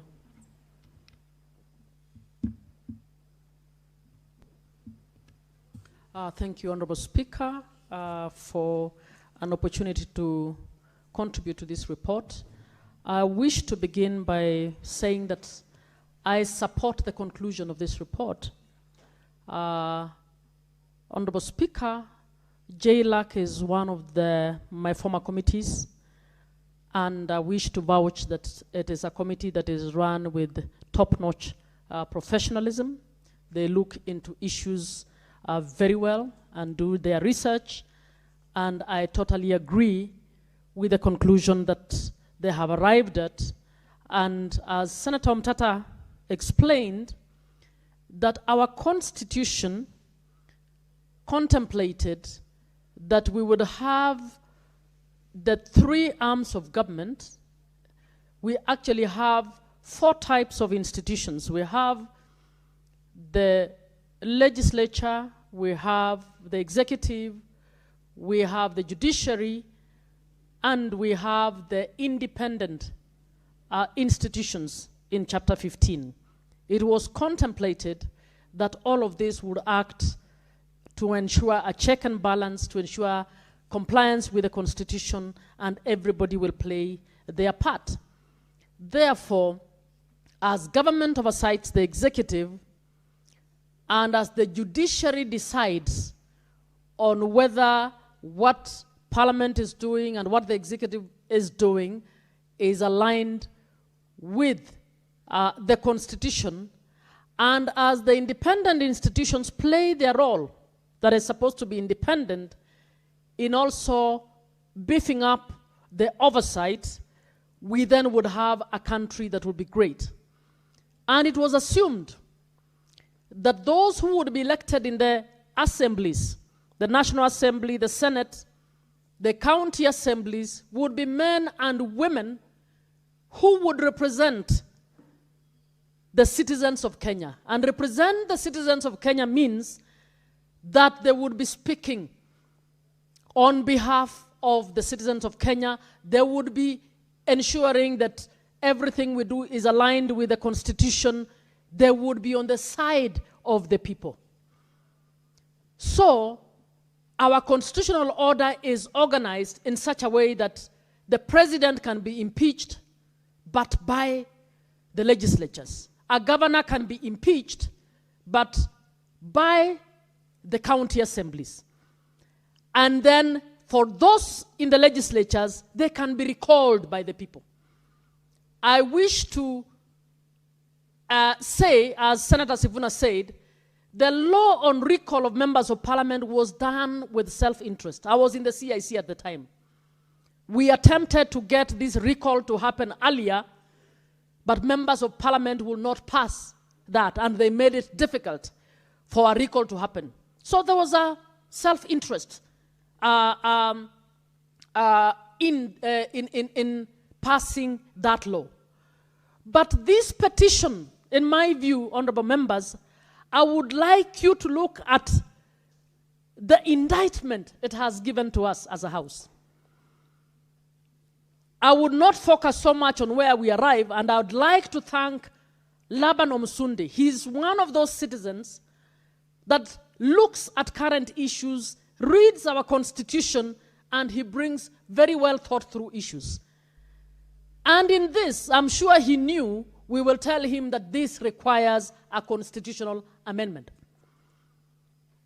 But he has sent a message that is very serious, and I would want to call us to focus on the message that he has given us.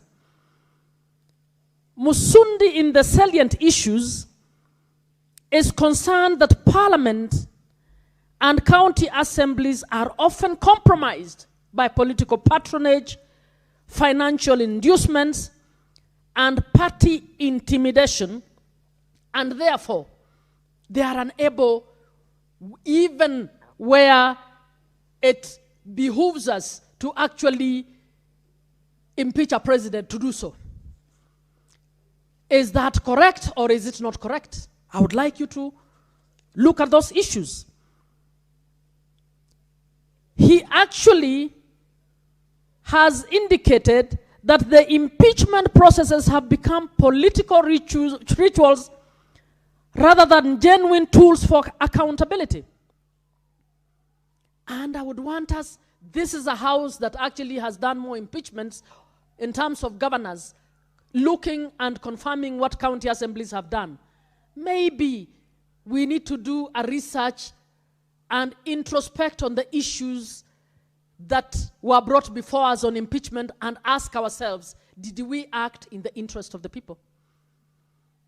I know we go by the vote, that is the requirement, and I support every vote that has happened here, but I would want us to go back on the content and find out. For instance, if you look at the issues that were brought for the impeachment of the Meru governor, would you go home and sleep and say that the Meru governor was properly impeached in accordance to issues that should have gotten her to be impeached?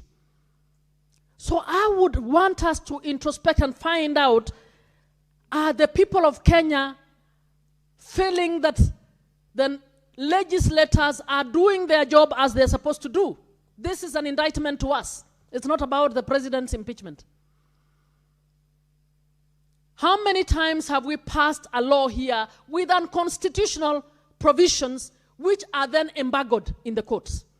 In fact, one of the questions we need to ask the Attorney General, how much are taxpayers paying in legal fees for the executive to defend unconstitutional positions, for the National Assembly and the Senate to be enjoined in passing a law that has breached the Constitution?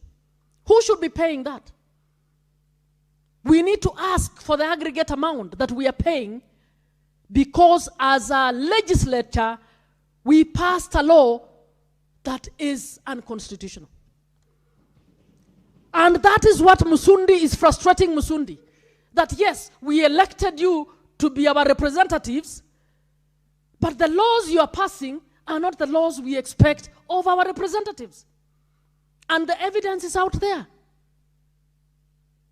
And I'm asking, we just go and do the count of those numbers. How many laws have been passed by county assemblies? Hardly any. And when you look at them, you wonder, my goodness, the county assemblies will sit with a governor, he wants a particular thing, and their laws are about giving authority for A, B, and C to happen. We are now evaluating, for instance, how they have implemented the Urban Areas and Cities Act. None of them is following the law on the municipalities. Are the county assemblies doing anything about it? No.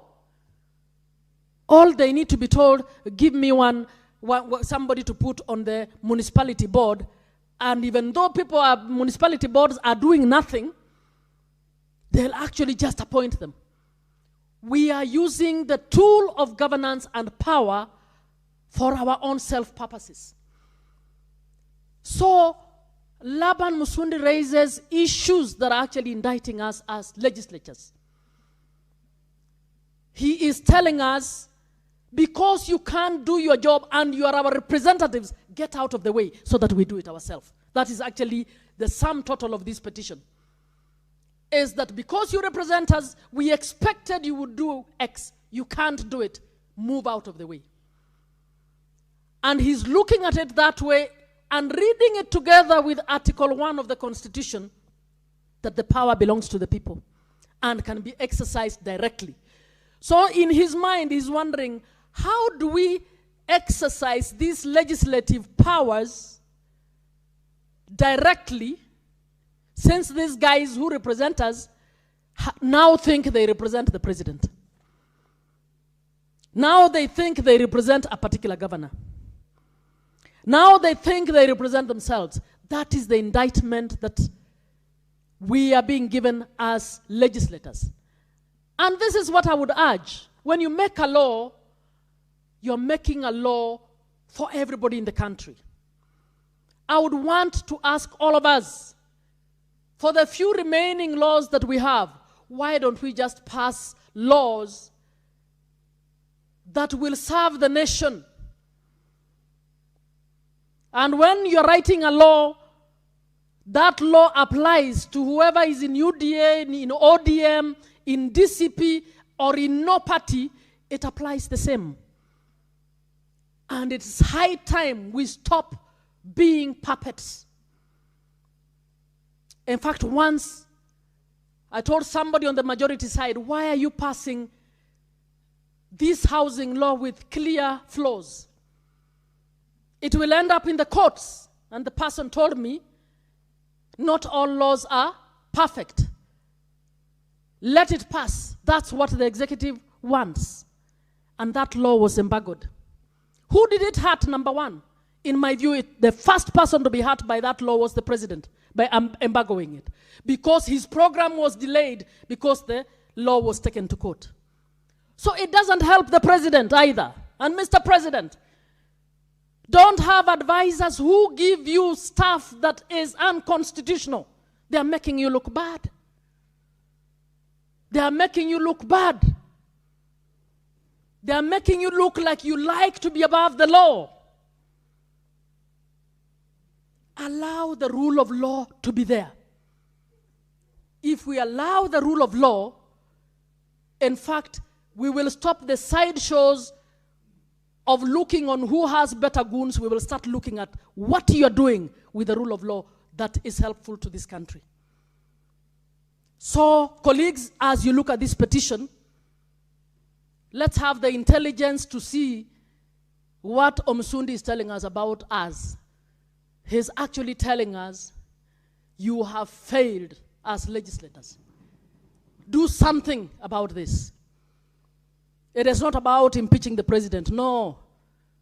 It is because he wants to impeach the president because you have refused to oversight the president.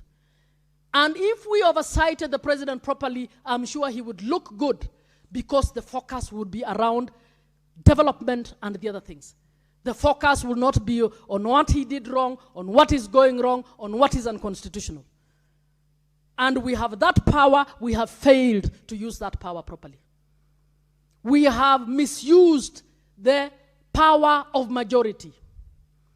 We even use it to intimidate. If somebody is speaking the truth, then they must be removed from this committee. Then they must be removed from this position because they have spoken the truth. What a country.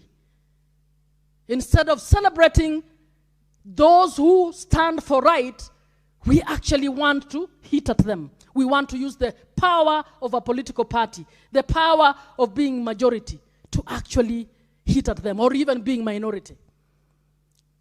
So my view is that we give accolades to Omsundi for what he has done, and this is not the only petition, and we introspect and ask ourselves. But the same goes to the Kenyans. Why are you frustrated? You are the ones who elected these people, who clap. and vote yes for a law that is unconstitutional, you are the one who brought them. You are the ones who brought them. So this is a collective problem of both the citizens and their representatives. So Mr. Msundi, even as you indict us, start asking yourselves as citizens, who can truly represent us and who can truly respect our constitution? Because our constitution has become a book for the record. It is not being respected. I don't want to go further. Honorable Speaker, I know you want me to relieve you on the seat, but I had to speak to this one, and with this opportunity, I thank you. Thank you, Senator Muma. Senator Osotsi.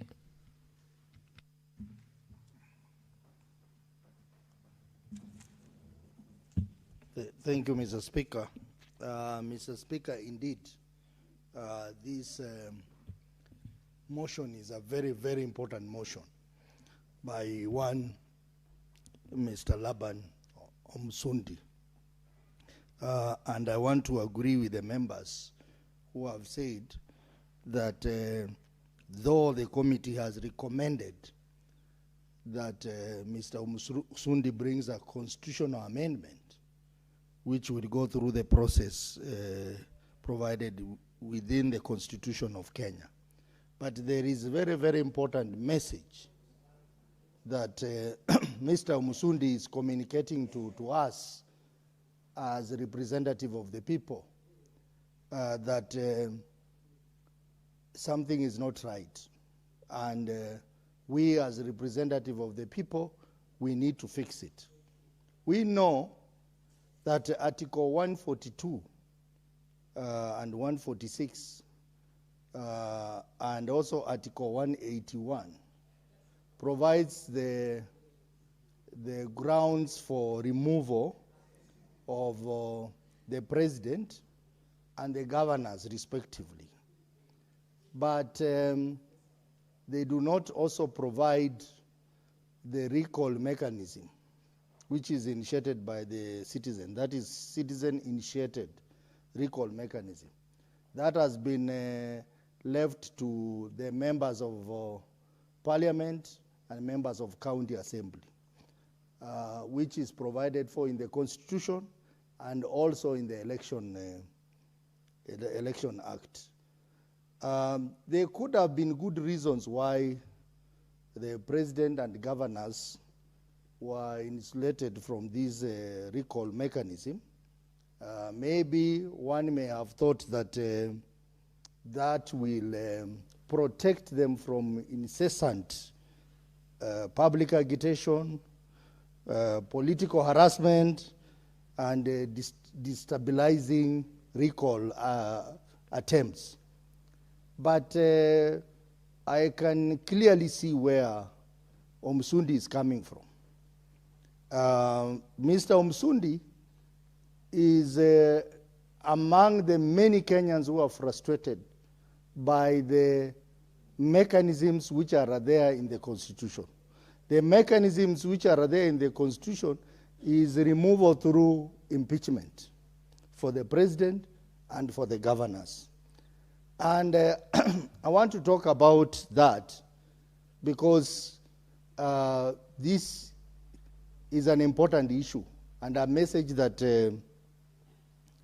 that Msundi is trying to pass to us. Whereas this House has processed many impeachment for governors. Some have been successful, others have not been successful. But as a House, we are proud that we have exercised our constitutional powers to remove governors or to reject attempts to impeach some governors by county assemblies. It is saddening that the National Assembly has not impeached even a single public officer since we got this new constitution. No cabinet secretary has been impeached by the National Assembly. The deputy president has not been impeached by the National Assembly and even the president. And that is a problem. And I think the committee should not just have rejected this petition by Mr. Msundi. They should also have looked at the issues that Mr. Msundi was raising. Because, Mr. Speaker, if this, our National Assembly was operating as per the Constitution, they would have impeached or sent home many people. There is a lot of things going wrong in this country, and nothing is happening. Because our critical institution or organ of the state called legislature has been hijacked. I know one of the members in the National Assembly said this on a TV station, and he was suspended from the House, Honorable Kibagendi. But that is the truth. Particularly the National Assembly has been hijacked by the executive. And Mr. Speaker, Madam Speaker, I can say this 1,000 times. If the National Assembly is behaving like an appendage of the state, both in the House and outside the House, when they are in chambers, they pass laws which are punitive. They make decisions which are unconstitutional. They protect the ills of the state. When they are out of the chambers, you are seeing them over the weekend doing activities which are unlawful. Madam Speaker, you come from the Western region, and you can see what is happening there, and I'm very sad as a leader from that region. And also my big brother, Boni Khalwale. Just because Sifuna Star has risen, and our community is beginning to believe in him, the President of the Republic of Kenya has panicked. He has summoned the Speaker of the National Assembly, the Prime Cabinet Secretary, the CS for Cooperative, the PSS from the region, the members of parliament who are supporting broad-based, and they are roaming around the region. Roaming around the region, distributing handouts in the name of empowerment. It is sad. It is sad. Doing that after the failure of this government to implement the MOU they signed. 30% of government for the region. 1,000 kilometers of tarmac road for the region. 5 manufacturing plants for the region. They have done nothing, Madam Speaker. Instead, the little we have has been taken away. Zoya sugar has been taken away. You saw the shenanigans of Umia sugar. Look at Busia sugar, look at pan pepper, and then, because there is a threat, these people are not working, they are not in the office, their work is to roam around villages, giving out people handouts, and being protected around by a PA to the president, by the name Farouk Kibet. Madam Speaker, it is sad that in a civilized government, this can never happen. And I'm glad our people are eating that money and nothing is changing on the ground. There is no traction. And if you are listening to me and you are from that region, the mwananchi in Kakamega, Vihiga, Busia, Trans Nzoia, Bungoma, we are asking you, when they come with the bags of money, take the money away, but exercise your constitutional right in 2027 by voting out this government. But what saddens me, Madam Speaker, is that our own members of parliament who understand that there are mechanisms for empowerment of our people. We have the Youth Enterprise Fund, we have the Women Enterprise Fund, and we have other funds, or weather fund.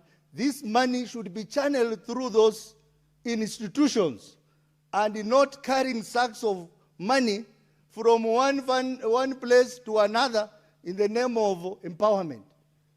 Questions that come is that, what is the source of that money? Where is that money coming from? Who is giving that money?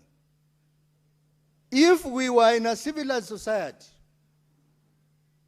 members of parliament would not participate in that, and they will raise issues in the National Assembly. But since they have been captured, they see no evil, they hear no evil, and they will be there to facilitate the state to continue doing things which are unconstitutional. So when you see people like Laban Musundi coming up with this kind of petition, it's because the citizens are saying that if you cannot impeach, we have given you the power to impeach. If you cannot impeach, let us do it ourselves through a recall process. So it's a genuine request which we must look at. Because it is very frustrating. It is very frustrating when a state officer is carrying goons in a chopper from one function to another. And this is a person who is supposed to be in charge of security system in this country. But when he is countered on issues of goons, he will come and say, the government is doing this, the government is doing this, whereas nothing is happening. Madam Speaker, this is unacceptable. And I want to believe that if the National Assembly and even this Senate followed the law, by now President Ruto will be out of office through impeachment. Because he took the oath to uphold and protect the Constitution of Kenya. But that is not what he's doing. It is also sad, Madam Speaker, that the speakers of this House are on the loose, Madam Speaker. Not you. I'm not referring to you. Order, Senator Osotsi. If you have any accusation to make about a speaker, you know the process to do that. So Madam Speaker, you will proceed without impugning any improper motives or following the correct procedure to accuse any speaker that needs to be accused. Proceed. Madam Speaker, may I remind you, I know you are a very competent lawyer in this country. May I remind you that there are orders which have been issued by the High Court. Honorable senators and orders, Senator Osotsi, I am presiding and I have made a ruling. Do not remind me of anything. In this particular instance, you want to cite any speaker, please follow the correct procedure. Proceed. No, there is nothing to clarify. What are you clarifying? Honorable Khalwade, don't go there. Proceed. Madam. Senator Khalwade, yes. 1 minute. You may sit down for a bit. Thank you. Madam Speaker, I appreciate how accurate you are in the guidance you've given the Senator of Vihiga. But because the debate in the House is about a removal of a president and a deputy president, a session that takes place when a speaker is now presiding over the House. So in view of the court orders, would the speaker still be able to preside over such a proceedings if we wanted to remove President William Ruto? Maybe you should help us. Senator Khalwade, you are bringing a hypothetical situation and you want me to rule. I don't think I will do that. I will not be baited for that. Senator Osotsi, you may proceed in the correct direction. Madam Speaker, I will reserve that for another day. But what I'm trying to imply is that we are running public institutions with impunity. And that is not limited to executive side, even legislative side. Things are being run with impunity. When we have a scenario where a court has given orders, and then whoever is supposed to obey the orders goes ahead to ignore those orders and perform the same act the court stopped that person from doing. And then you get yourself in a scenario where the court has to process contempt of court proceedings. It is not right. And if we were in a civilized society, that is a ground for impeachment, Madam Speaker. And what I'm trying to explain is that since we have failed to do the right thing in our houses, people like Omsundi and others are frustrated, and they're saying, why can't you give us back that power to do it ourselves? Madam Speaker, when I come to the issue of goons, the goons are ruling this country now, Madam Speaker. And it's very sad that even the police are working alongside the goons. We were in Kisii when we were passing through Keumbu, and the police, together with the goons, were throwing stones at us, Madam Speaker. When we were in Uhuru, the driver of Governor Kenyatta was shot on the chest with a rubber bullet. And the police came forward and said, it is not us. We were there, we saw it. What kind of a country is this? And we have members of parliament who are the first ones to come and protect the police and say the police were not involved, and many other explanations. Madam Speaker, it is a high time we looked at the conduct of our legislature, our executive, and stop what is happening. This madness cannot continue. And Madam Speaker, public officers are supposed to sit in their offices. Now we have public officers roaming around distributing food, distributing money. They are not in the offices to serve people of Kenya in the name of campaigning for 2027. Something has to be done, and I want to say that President William Ruto, you promised Kenyans a number of things. You promised that you will institute a process to deal with the state capture of key institutions, and nothing has been done. Instead of constituting a commission to deal with the matter of state capture, you have actually enhanced state capture in every institution in this country, including parliament. And that is an impeachable ground. And if impeachment cannot work, then I think it's important for this process suggested by Mr. Omsundi to be implemented. Because we are seeing a scenario where we have political patronage in our institution. We are seeing a scenario where financial inducement is the main thing. We are seeing impunity. We are seeing intimidation even within the party. And it is sad, Madam Speaker, that my party, ODM, the party of Raila Amolo Odinga, can stand up and say, we need a president who is a dictator. It is sad that we have gotten to that level. It is sad when you hear people say that there is no harm, there is no mistake in one contributing 10 million in one function.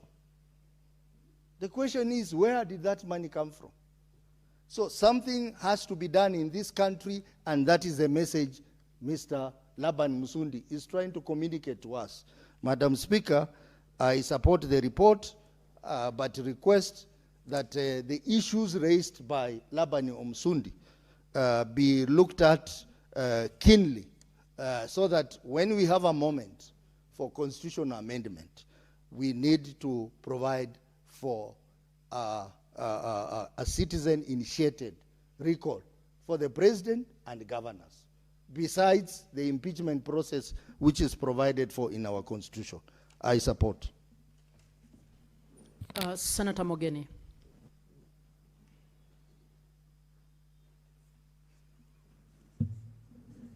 Yes, Mr. Speaker, Madam Speaker, I want to thank you for also giving me an opportunity to make my contribution on this report by the Standing Committee of Justice, Legal Affairs, and Human Rights. Madam Speaker, whereas I agree with the general recommendation of the report, which is that we should reject the route being proposed by Mr. Musundi, this petition, Mr. Speaker, Madam Speaker, as we have rightly pointed out, should be a wake-up call to this Parliament. When I say Parliament, it should be a wake-up call to the National Assembly and to the Senate of the Republic of Kenya. Madam Speaker, when a citizen takes time, pens a petition, and says that he, as a citizen, he has concerns that Parliament and county assemblies are often compromised by political patronage, meaning, Mr. Speaker, that there are people out there holding political positions that direct how Parliament conducts its business. And then he says that this House is compromised through financial inducements, Madam Speaker. And thirdly, he says that we have fallen short of enjoying trust by Kenyans because of party intimidation. Madam Speaker, this constitution was hailed as one of the most democratic in Africa, and you midwifed it. And you know how it was celebrated in the continent of Africa as one of the most progressive constitutions ever enacted, Madam Speaker. And I must thank the president who received this baton, President Kibaki. He allowed freedom to flourish. In the days of President Kibaki, Madam Speaker, Parliament was lively. Parliament could debate issues. Because a debate means that you have a right to oppose what the other side has said. Debate in the House, Madam Speaker, in the Commonwealth means that you don't need to agree with what the other side is saying, the government side or majority side. That's what it is meant by having a debate in Parliament. But, Madam Speaker, what we are seeing happening now in our Parliament is a situation where we turn back to listen what is the wish of the executive on a matter. I remember, Madam Speaker, that in 2011, when my name was proposed to this House to be the head of Anti-Corruption Commission, there was a serious debate on the floor of the House. And people were given the freedom to freely air their views on the floor and cast a vote on how their conscience guided them, Mr. Speaker. I remember cabinet ministers then, cabinet secretaries now, ministers as they were known then, who stood up and told Kibaki that they did not agree the way he was handling that matter of nominee to the Ethics and Anti-Corruption Commission. I remember James Orengo was a cabinet minister then, but he voted to reject the name that had been forwarded by the executive. The vote was 49-49, Madam Speaker. But we are seeing a situation, Madam Speaker, even on an issue that our conscience should guide us. We are being told you must support broad-based government. Madam Speaker, we know how coalitions are crafted. Me, I'm a member of ODM. Nobody has brought any matter to my attention where there has been an agreement between UDA and the ODM to have a coalition, and what terms are governing that coalition. So when Mr. Musundi says the issue of party intimidation should be addressed, we should take note and do something, because Parliament should be reactive. If we notice that there is a problem, Madam Speaker, we must confront it. Mr. Speaker, when Senator Manzo or Senator Ososi is elected to this House, you are here to represent, you are here to oversight, Madam Speaker, and the only way you can represent and oversight is you come here, cast your vote as Senator for Vihiga or Senator for Makwiny, and also, as the Constitution permits, be a member of a standing committee and participate without intimidation from your political party. And we can borrow what happens in the Commonwealth, Madam Speaker. You know that during Brexit in the UK, in 2013, the then Prime Minister gave members of House of Commons a free vote. He said, on this one, vote guided by what your conscience tells you. Because we are in a democracy, Madam Speaker. So we, as members of ODM, we belong to, when you look at the ideals of parties, we believe that ODM stands for a democratic society where there is openness, where there is freedom to debate on issues, and where you are given freedom to cast a vote guided by what your conscience tells you. That's what Musundi is telling us, that we should not allow this issue of party intimidation or political patronage. Even as way back as 1975, Prime Minister Wilson in the UK allowed members of the cabinet to break the issue of collective responsibility in cabinet and vote on issues that touched on the European Union as their conscience guided them. So this matter, Madam Speaker, should make us to relook either our standing orders, look at our constitution, because our constitution is not cast in stone, Madam Speaker. We expect in a Senate or a National Assembly that has the majority side and the minority side, when the majority side makes a statement, Madam Speaker, I expect my minority leader, Stuart Mazayo, judge, retired judge, to give a counter response to the minority's position, which should be the government position. And if Judge Mazayo is doing that, nobody should intimidate him. That's what we see every day, Madam Speaker. Even if you watch tomorrow on Wednesday, debate in the House of Commons, that's what you see. If that is not happening, then we have no debate. We should say we are not a democracy, we are a dictatorship, Madam Speaker. And Madam Speaker, on the issue of violence, I'm waiting to hear what the President will tell Parliament when he'll make his address to Parliament. Because under Article 240, he is the chair of the National Security Council.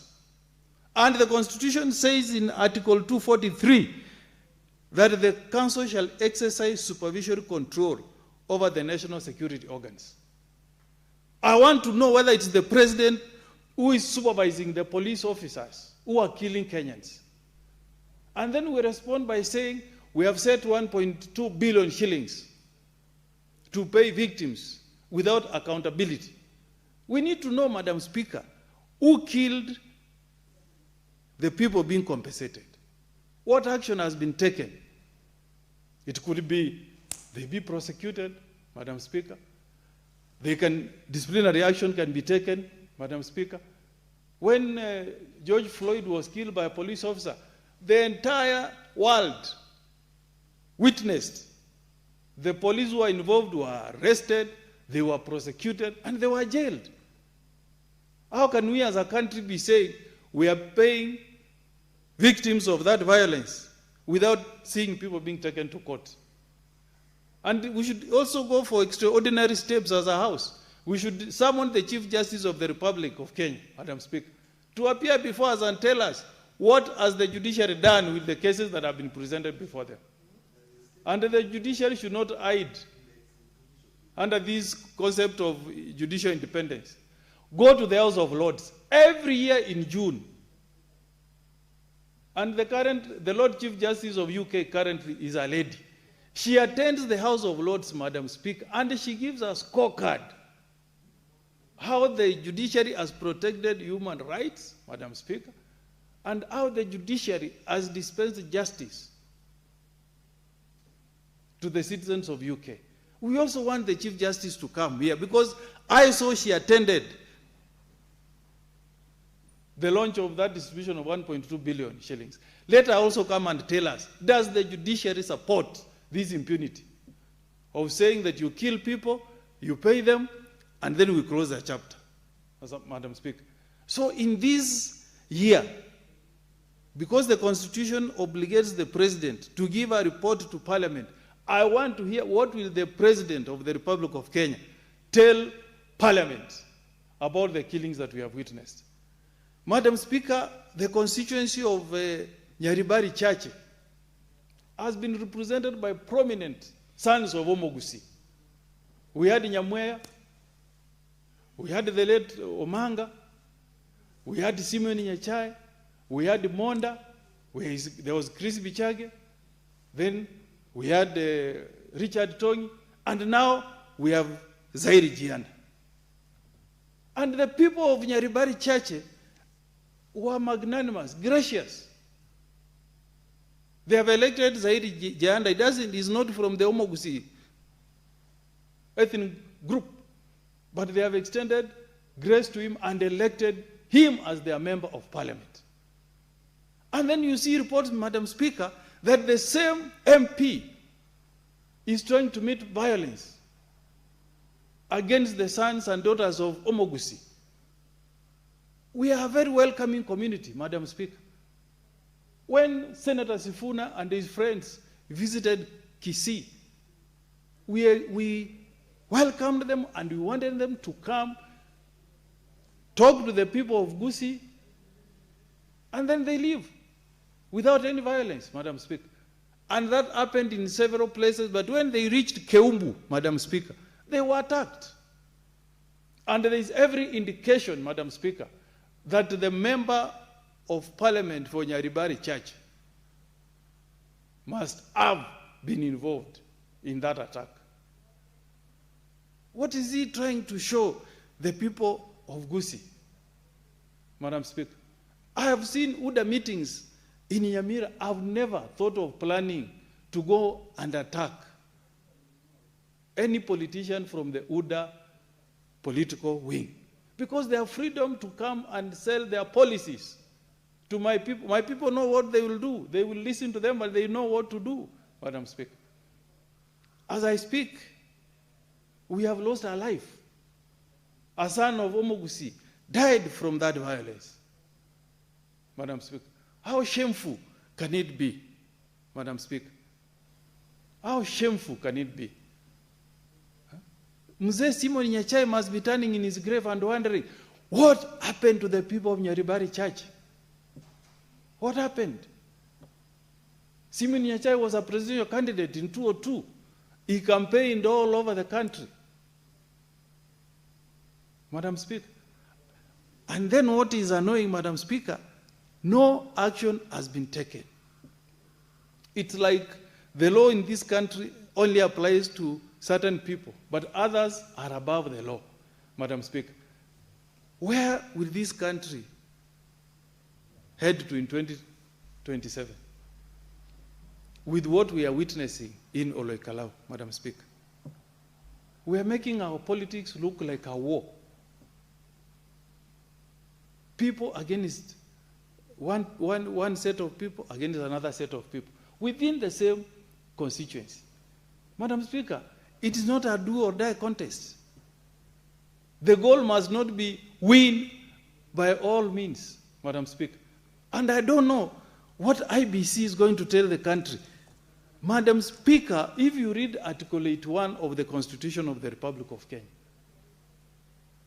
that as general principles for our electoral system, it is very clear, Madam Speaker. Article 81E says, any election must be free from violence. It must be free from intimidation. It must be free from improper influence. It must be free from corruption. Madam Speaker, you have witnessed what is happening in Olkalau. Government is distributing gas cookers, mattresses bearing GK markings. I don't know whether they were meant for hospitals, Madam Speaker.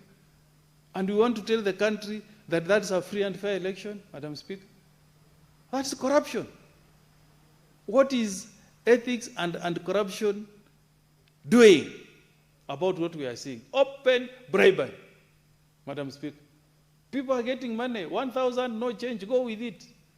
The following day, 2,000, Madam Speaker, just because you want to influence the outcome of a parliamentary election. Look at what is happening in civilized countries. Elections happen every day out there. You look at UK, there will be a by-election, Madam Speaker. Labour, Democrats will come, fight. But they're just doing a fight on the platform of campaign, not what we are seeing. If this kind of bribery happened in that country, so many people, Madam Speaker, will be forced to leave office by resigning, Madam Speaker. So even as we agree with this report that we reject the Musundi petition, Madam Speaker, there should be a wake-up call to the Parliament of Kenya that we are being accused of making our decisions based on financial inducements, political patronage, and that there is party intimidation within the floor of National Assembly and the Senate. That, Madam Speaker, should attract some action from us. We cannot ignore what Mr. Musundi is drawing our attention to. Something should be done. And as I conclude, Madam Speaker, I've read newspapers today on opinions, but I want to tell Kenyans, on 2nd of August, 2022, the same company that released opinion polls had given Raila Odinga a lead of 47.6%, ahead of William Ruto at 41%. When we went to the ballot, Ruto was at 50-point-something%, Raila was at 48%. These companies that do opinion polls should be professional, they should be truthful, they should not play politics with opinion polls, Madam Speaker. But the comfort is, I remember even in I think that was 2015, when we had a very hot contest between Labour and the Conservatives in London. Opinion polls were pointing towards Miliband, winning against Cameroon. But when the results came, Cameroon was ahead over 37% against Miliband, who was at 30%. 2025, in April, in Australia, opinion polls were indicating that Peter Dutton was going to dethrone the Labour government of Anthony Albanese. But when the results came, in fact, Peter Dutton lost his own parliamentary seat. So these opinion polls are being released to play politics, to influence what is going to happen in Olekalau on Thursday. Maybe we need to come up with a law, Madam Speaker, that demands more accountability from these companies that do opinion polls. So with those many remarks, Madam Speaker, I hope that our former colleague, Senator Murkomen, We will search his conscience, Madam Speaker. We will search his conscience, Madam Speaker, and do something about the violence that we are seeing. Madam Speaker, we want to see action. We want to see arrests, Madam Speaker, either on the politicians who organize for this thuggery or from the youths who are involved in this violence. We want a peaceful country. This is the only country we have called Kenya. I support Madam Speaker. The mover may reply.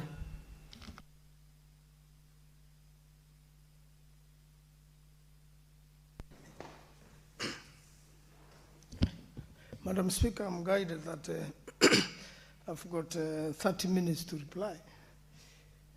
Unfortunately, the members are not here, the ones who raised issues, Madam Speaker, and this is a very, very serious report, which came through a petition, Madam Speaker, and this petition was seriously considered through the committee of JLAC. And actually, the fact that it was in the first place approved showed that it had very serious issues. And Madam Speaker, we sat and listened to Omsudi as a committee and any other people who were interested parties. Omsudi was very serious and had a high conviction that something should be done, that something has gone very wrong in the nation, and that something has to correct that situation. Although we have a constitution, his content was that none of us is following the constitution. Although we have impeachment laws and there have been impeachments of governors in this house, and there was an impeachment of a deputy president, he felt that we've not been following the constitution, and therefore, pursuant to Article 1 of the Constitution, then the people should seize this power. And he was comparing it with the power of the National Assembly and the County Assembly. In fact, although people talk about MPs and where a senator is an MP, actually in the law, Madam Speaker, there's nowhere you can impeach a senator, but you can impeach a member of National Assembly. But then there has to be a law. And there have been attempts to impeach members of National Assembly. Signatures have been collected, and after signatures have been collected, they have got to be taken to IBC for verification. And then there's a time you can impeach a member of National Assembly and a time you cannot. Attempts have also been made at the county assemblies, and it has ended up in frustrations. So even when he's proposing that we impeach a president or a governor as a people, and that a law should be made, of course he's proposing an act of parliament, which we have told him, if the petition is in that direction, it is rejected. If he had come up with a petition asking the House to help him move a public motivated or a public enhanced system whereby we'll end up amending the Constitution and allowing people's impeachment, then we would have answered differently. So when we were saying we reject, we were not being rude to him. In fact, there was a lot of research done, and he made serious presentation as to the situation in South Africa, where a president is impeached by the people, but through the political party.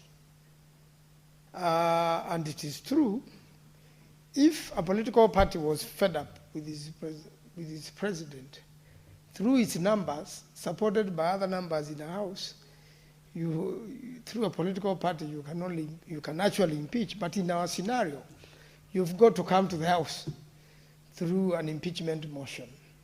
So as much as its frustrations can be seen, which have been expressed, that in 2024, and this is where this was born, Madam Speaker, there was a finance bill going on in the House, and we were all here. There was a public participation, but everything looked cosmetic. People talked about the cost of bread. They even went to where the committee was and ate bread there to show that they are dissatisfied. So when the people made public participation, very little was adopted. Madam Speaker, I remember one of the controversial amendments of the Statutory Instruments Act is a section 21, was simply be deleted by a finance bill. You see, some of the regulations deal with finance, but there are many other regulations which don't deal with finance. So they were all lumped up. And if you follow the debate in the House, everybody was agreed. But what was the reason? I sit in the Committee of Delegated Legislation. The reason was this act came into Parliament in 2013. And it says after 10 years, you must, review the regulations. So what do they do? 2023, the regulations expired. And they were no longer in force. So 2024, instead of making an amendment of the act itself, which they have tried to do later, and there are 2 amendments pending in this House, what they did now was to go and revive this regulation through the back door, through the finance bill. And that was one reason, among many reasons, where Kenyans felt frustrated. I mean, you know how to amend an act as a House, but you want a shortcut. Similarly, miscellaneous amendment of laws come up with similar challenges, whereby through miscellaneous amendment of act, there's a lot of laziness by the House. And now I'm replying on the frustration by the Houses. The frustrations Kenyans have faced through the Houses. And that, Madam Speaker, people are feeling, including Musudi, that we elect people who no longer serve the reason why we elected them. And then the election in the country, the nominations through the political party, the nominations through the independents. When one goes for nominations, that's where the frustrations begin. You actually win a nomination, but you go to your party headquarters and you find that the certificate has gone with somebody else. So you've got to begin another long journey of going independent, and time is running out, and eventually you lose a seat. You file an election petition. If it is a nomination level, you go to the political parties tribunal. You can't go direct to the High Court. You go around in circles there. The frustrations are many, even when one wants to become a leader. And that's why I will not be surprised if Obama was a Kenyan and wanted to be elected MCA, maybe they will be beaten by that system we have in political parties, and nobody will see his talent, and you probably lose at nominations, or win, then go and to receive the certificate, and he doesn't have any, and he's very frustrated, tries the court systems and is frustrated. But in America, he's able to become a president, because the system which are borrowed heavily with our constitution works, and the political parties apply justice. So the idea of frustration came out very well from Mr. Omsudi. He showed that and the helplessness, and he was representing very many people because he's also an activist, and he has also tried politics, and he's been frustrated. And therefore, he was looking for a system whereby we can enhance accountability, whereby we can check the executive. And now that his expression was, now that we have failed as a house to check the executive, because the only thing which you call the executive at order, either at the county level or at a national level, what you call them to order is the threat of impeachment. But as you have seen, that threat is not that much. We know what happens. You want to impeach a governor, he takes away three quarters of the House. The case of Governor Songo, the issues that Voti was online, Voti be online, that it didn't happen. Strangers voted. And eventually Songo was impeached in National Assembly, was impeached in this House, and it went to court, High Court, Court of Appeal, Supreme Court, and the impeachment was confirmed. But it was still, there were now affidavits to say that, honestly, there was no quorum at the National Assembly. What does that mean? That the whole impeachment nullity was a fraud. So then what is the answer? I believe the courts are still following that, and even in this same committee, I have seen, those proceedings beginning to take shape now, Madam Speaker. So the frustration came out very well, and that's why they were asking. But the reason we have listened to him and took the trouble to bring this report here is because we thought it is worth some debate. And even if the method he has proposed is not applicable now and under the current law and under the current constitution, then, Madam Speaker, we have to have this debate so that the House can trigger the nation thinking what can be done in the future, and can encourage many other people who think these amendments of the Constitution are possible to use the right channel and make sure that using the right channel, this can be achieved. It is a very big petition now that it is shaking the foundations of the executive, and it is calling Parliament to do something, and it is calling the people to do something, Madam Speaker. He has talked about weak systems, weak Parliament, weak courts, weak anti-corruption system, because he talked of bribes in the House and the lack of integrity. And then, although he could not verify, Honorable Senators, it's now 6:30 p.m. Time to adjourn the Senate. Honorable Manzo, you have a balance of 12 minutes when we resume. The Senate therefore stands adjourned until tomorrow, Wednesday, 15th July 2026 at 9:30 a.m.